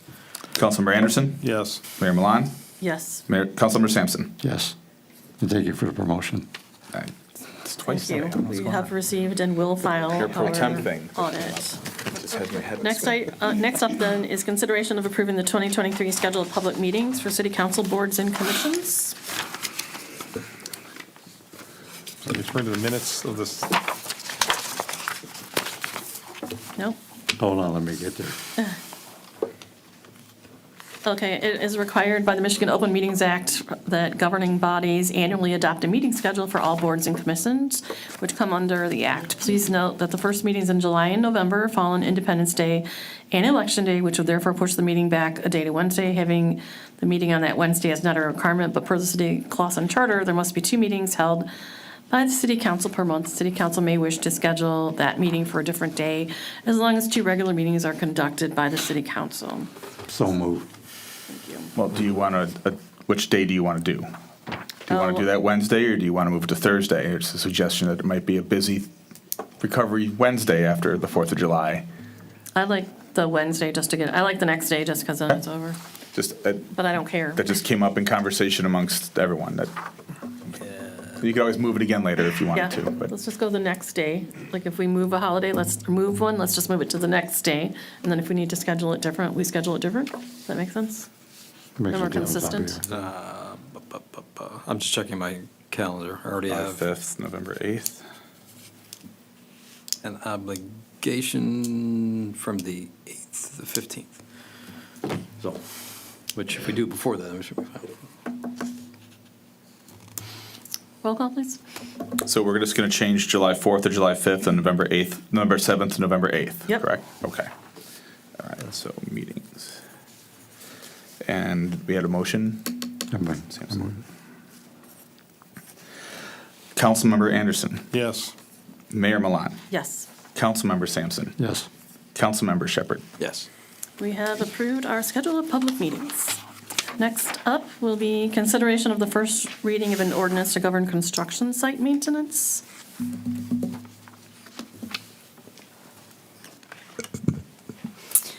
Good evening. I'm Kara Crofton-Volosick. I'm here on behalf of Rennis Newshire. Rennis drafted a new ordinance for the city to consider regarding construction sites. And the purpose of it is to ensure the health, safety, and welfare of the citizens of the city.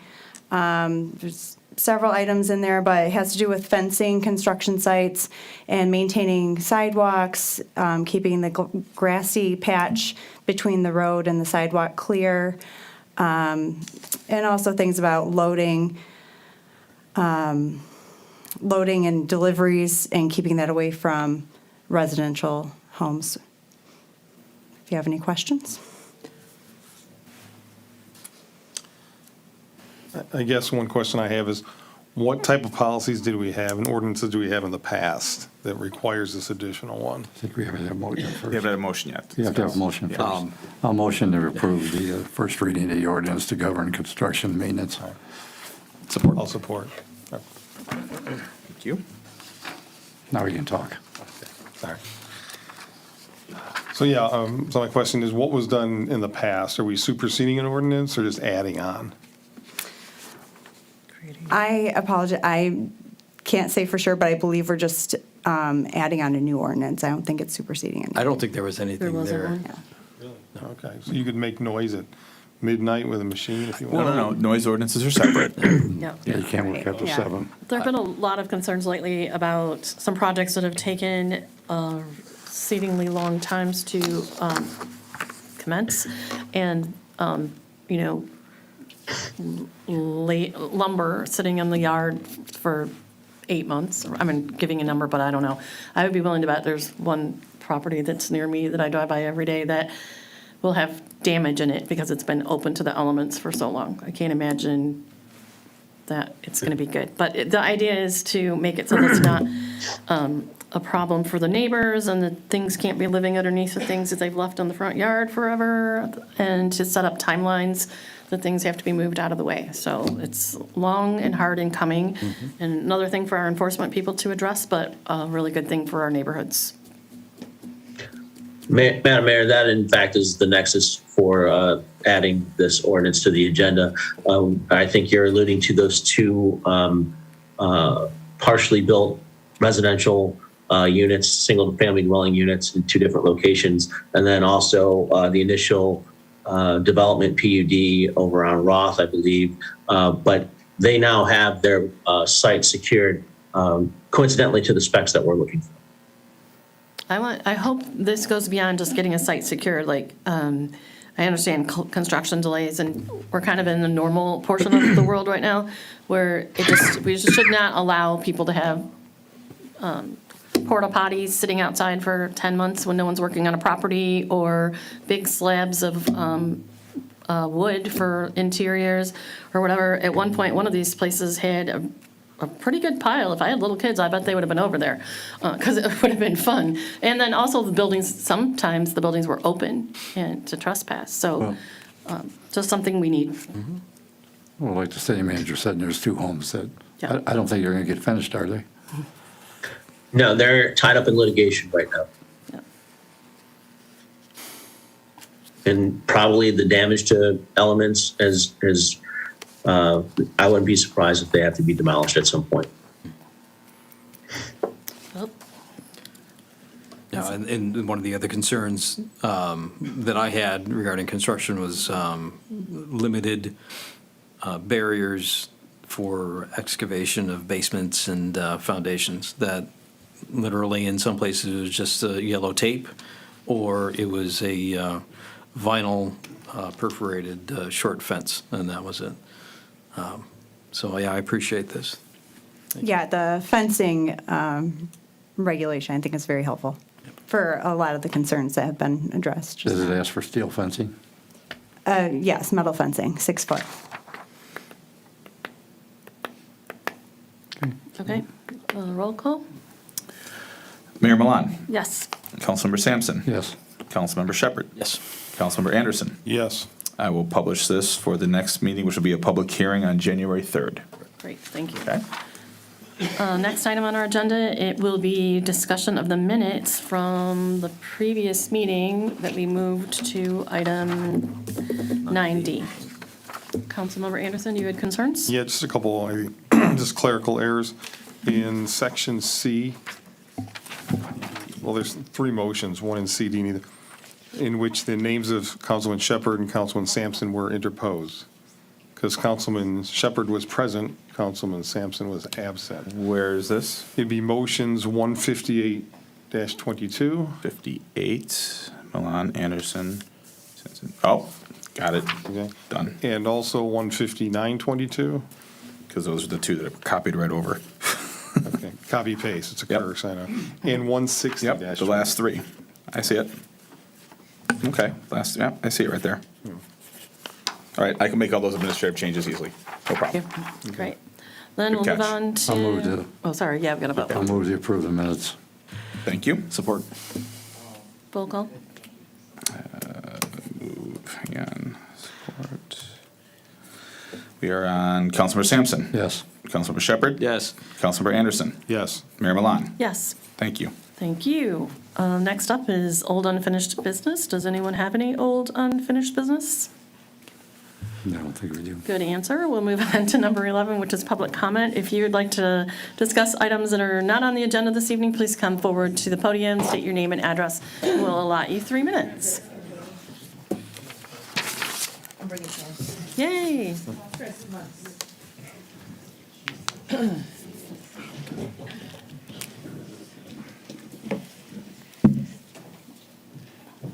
Are you glad you came on a fun night? Yeah, I should have looked.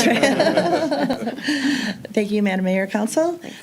We are here today, myself, Bonnie Swope, and this is Al Wyckett, Chris Sterling. They are the owners of the property at 808 West 14 Mile Road. Most of you are familiar with the small artist market that we have in that space. It's been about 4 years. We rented the space in 2019, and at that time, I met with Jim Albus and Susie Stuck as she was leaving, and then Geffels actually was coming in. So we all talked about the business model. I did have a business in Clawson prior on Rochester Road, and Jim at one point thought I was moving that business, but it was a completely different business model, and the topic of conversation was parking. Because that area of 14 Mile has limited parking, he was concerned about the business model and what type of traffic we would have.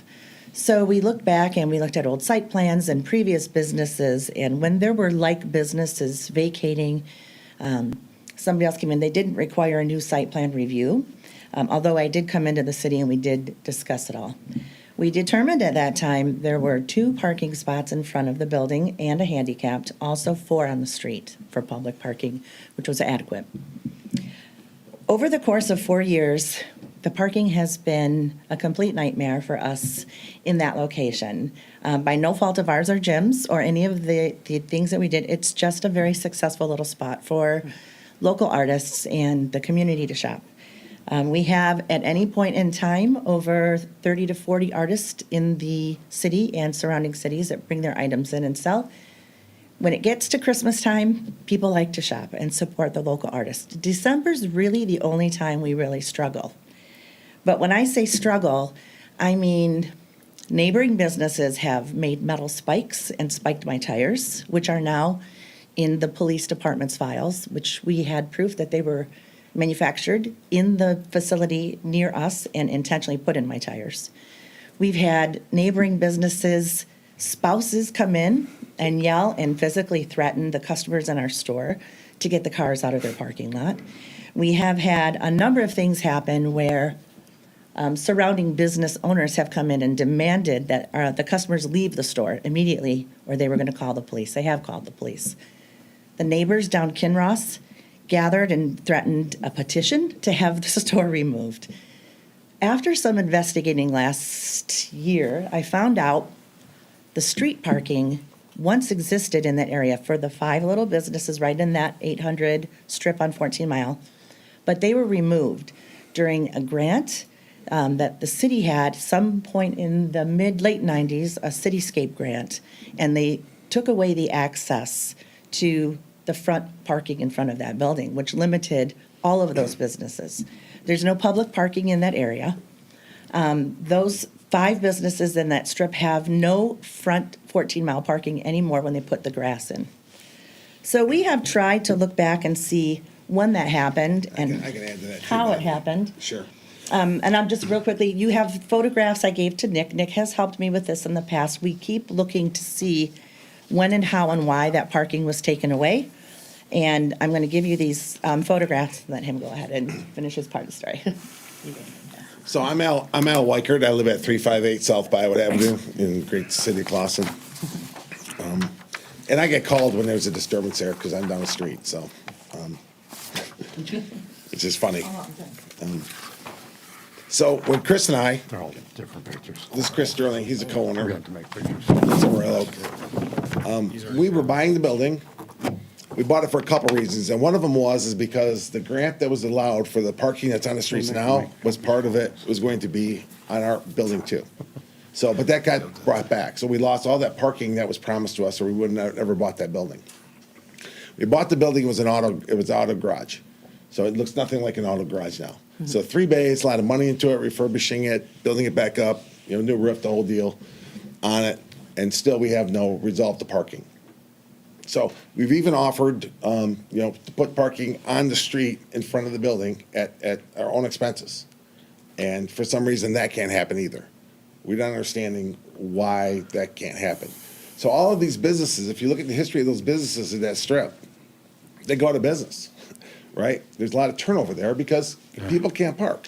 You got a landscaping company that owns the back of one of them, and the place is a mess, okay? So if you take your time and drive by there, you can see what we're talking about. And you're right, Bonnie. It's either a nice summer day when a lot of people are there to enjoy what the guys bring in, or it's a holiday, and the business owners around there they're sabotaging. So, and you shouldn't be a customer in a store and being yelled at, right? So that's why we actually bought the building. We bought it on the fire sale. The last day, wasn't it the last day of the fire sale? I think it was like 2 days Yeah, before the fire paid sale. the back taxes and Yeah. bought it, and it was decrepit at best, okay? And we put our heart and soul in that building to keep it nice and clean, but there's just nowhere to park there. So, And if I could add to the things that I just mentioned, the problems that we're having with the parking would not exist, I do not believe, in my opinion, if the street parking was not taken away or if it was allowed to be put back. The grassy area is just, we're just getting phone calls all the time, hey, you haven't cut your grass, there's weeds.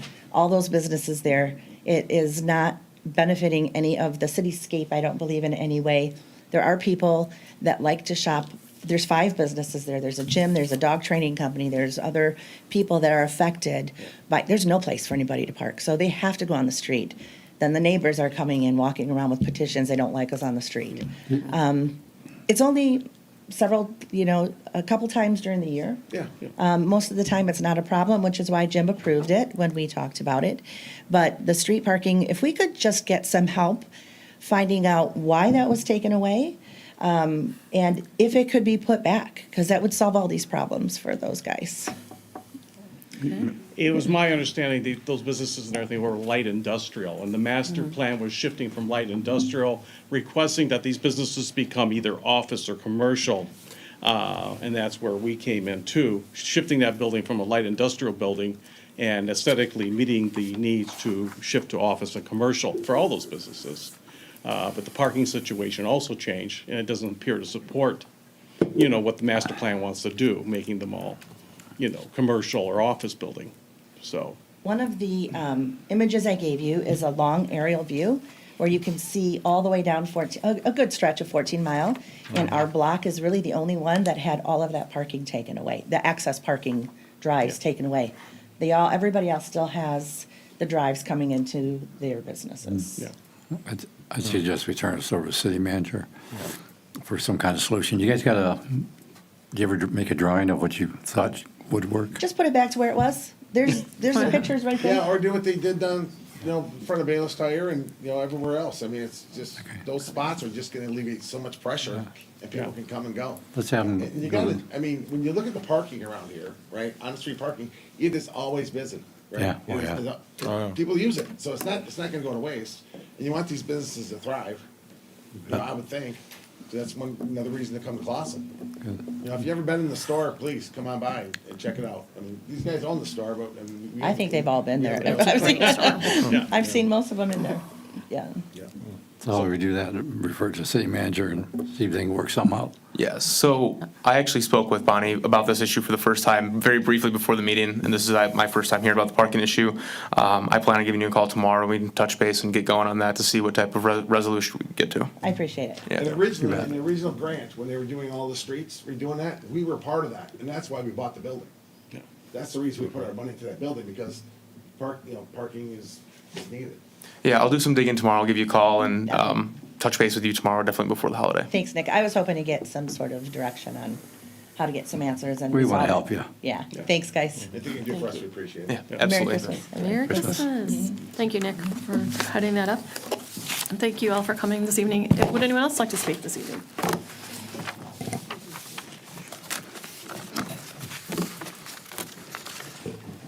Hello. This is short. Madam Mayor and City Council, good evening. My name is Sharon McDonald, and I'm just here to introduce myself. There was a little election in November, and I was elected our House Representative for District 56, which includes all of Clawson, most of Troy, northeastern Royal Oak, and a precinct each in Birmingham and Bloomfield Township.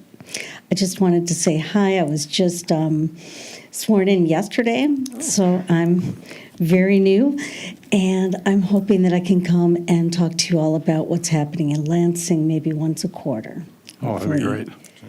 So That's all I have. Thank you all very much. Congratulations. Thank you. I'll see you Congratulations. Thanks for soon. coming, and remember us when you're And everybody's sitting- gone. They'll watch it at home. Okay, but thank you. It's good to meet you Clausen all. and funding and Yes, yeah, we grants. need money for infrastructure and roads and anything else you have just sitting around when you find Okay, piles when you get if I there. find that, yes. Yeah. If I find We'll that take big them. bag. Thank you very much. Kara, would you like to give us the city attorney's report? There's no new business to report other than that ordinance we already discussed. Thank you. City manager's report? Yes, Madam Mayor, my apologies for not being able to attend this evening. Though I feel I could have been there and muscled through this out of concern for the health and welfare of my colleagues and the general public, it was best to stay home. As far as comments for the city manager's report, I did ask all of the department heads to come up with some pictures to put together to assemble, and they were sent to Nick, and Nick put together a nice little fitting montage of events from this last year. So the effort to close this meeting out, last one of the year, on a positive note, I offer you this on behalf of the staff.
Is that all you have for us? And I don't mean all, because my next comment you're going to really like, because I was actually I have this great list of top 20 or whatever of things that happened today, and they're all on. So city council comments, I'm just going to go first. I'm sorry to take first, but I want to, just because you did that. And I had put together a little bit of list. I was thinking about how quickly this year went by. I think that's a sign of being older, right? When you go, oh, time flies. I can't believe it's going to be 2023 again, but I can't believe it's going to be 2023. When we started this council last year, we had a lot of turmoil. There were a lot of things going on. Most of those haven't been resolved, but I think we came together in a better place than we were, let's say January, whatever our first meeting was last year. So I'm really proud of that. I would like to say that I'm really proud of the community for supporting a millage to maintain the balance of dollars that we get in. We welcomed a new city manager. We said goodbye to our beloved city treasurer and welcomed Lisa into the Treasury's department, along with 2 other new employees who I hear are doing very well. The library continued activities by providing craft, take and make kits. Hosting one of my favorite things this past summer was the event they had outside that was a circus where you could walk on stilts or climb or whatever. That was really fun, and they do such an incredible job for all of our community, whether they're promoting book reading online or giving crafts for kids to take home or having events for people to come and see. And they always support whatever else is going on too. I think that's something that we should say about all of our city employees and departments. I'm always amazed how you guys treat each other like this is one big family and you all jump in when things need to be done. So, proud of the DDA for completing the alley project, getting that artwork up, providing seating out in that little alley also for people to sit around and drink their whatever they get from the businesses when they're walking around with their cups. They sponsored many activities like Trick or Treat Trail for the kids or a pub crawl for the bigger kids and all the other things they did.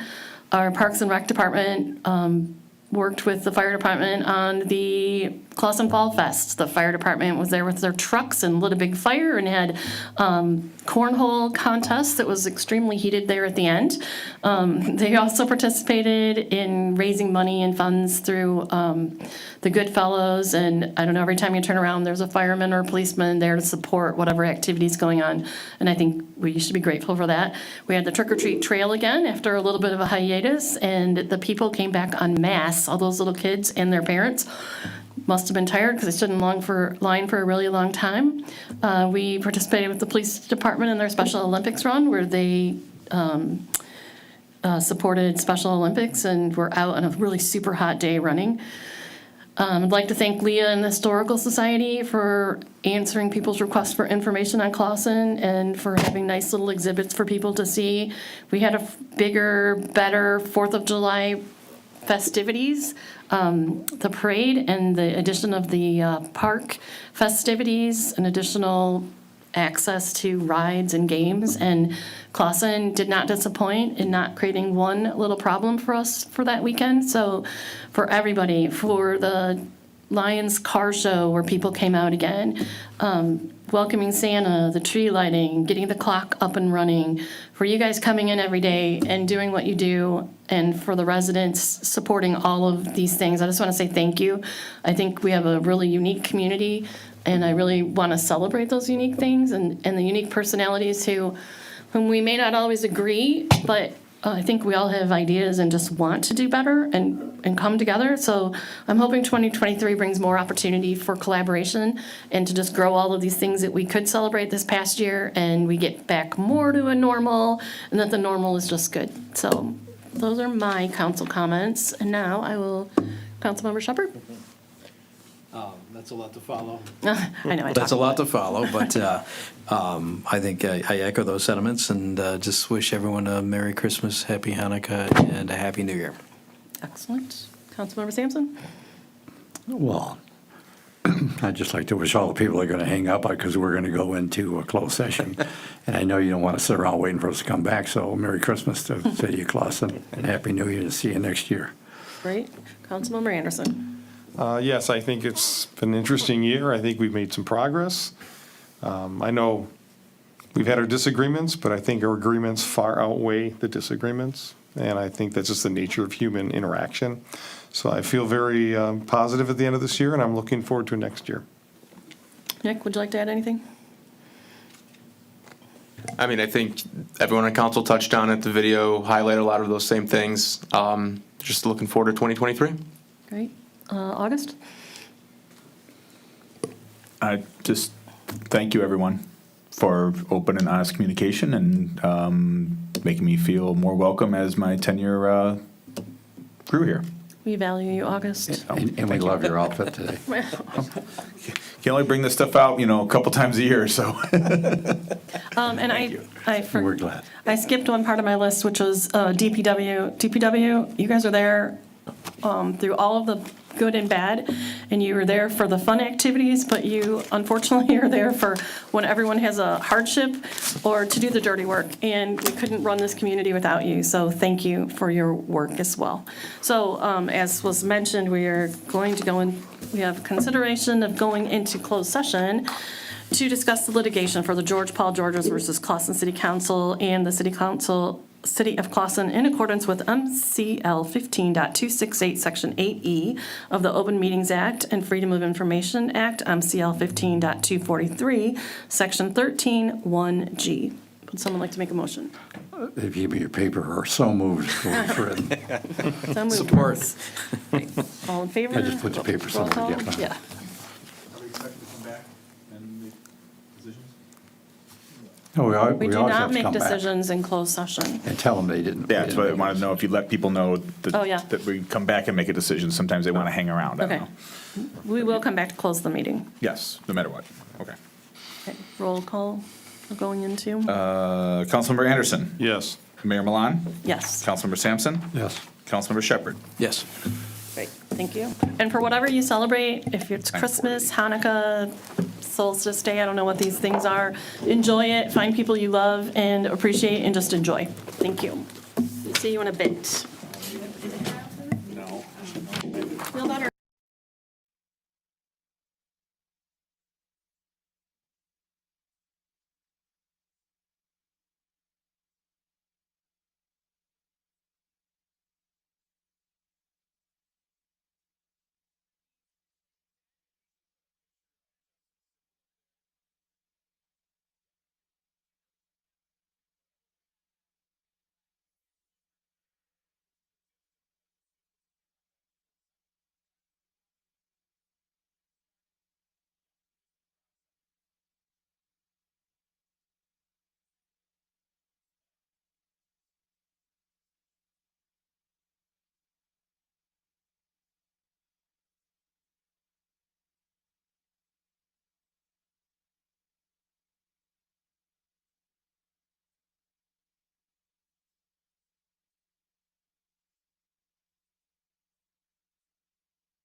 I don't trust that it was that short. It was that short. He's on top of Okay. things. So we're back. We had a brief Yes. meeting regarding the George's lawsuit, and our attorney, Kevin McGinnis, is here, and he's just going to give a brief synopsis of what's going on. We made 0 decisions, 0 plans, 0 anything, but Kevin will give you a little update. Okay, yeah, so, when we went to closed sessions, we discussed strategy a little bit. So that I'm not going to go into specifically as to who's being called as witnesses or not being called as witnesses. But we did have a status conference with the judge. The judge has ordered us to facilitation to occur within 30 days of that status conference date. The status conference date was on December 12th.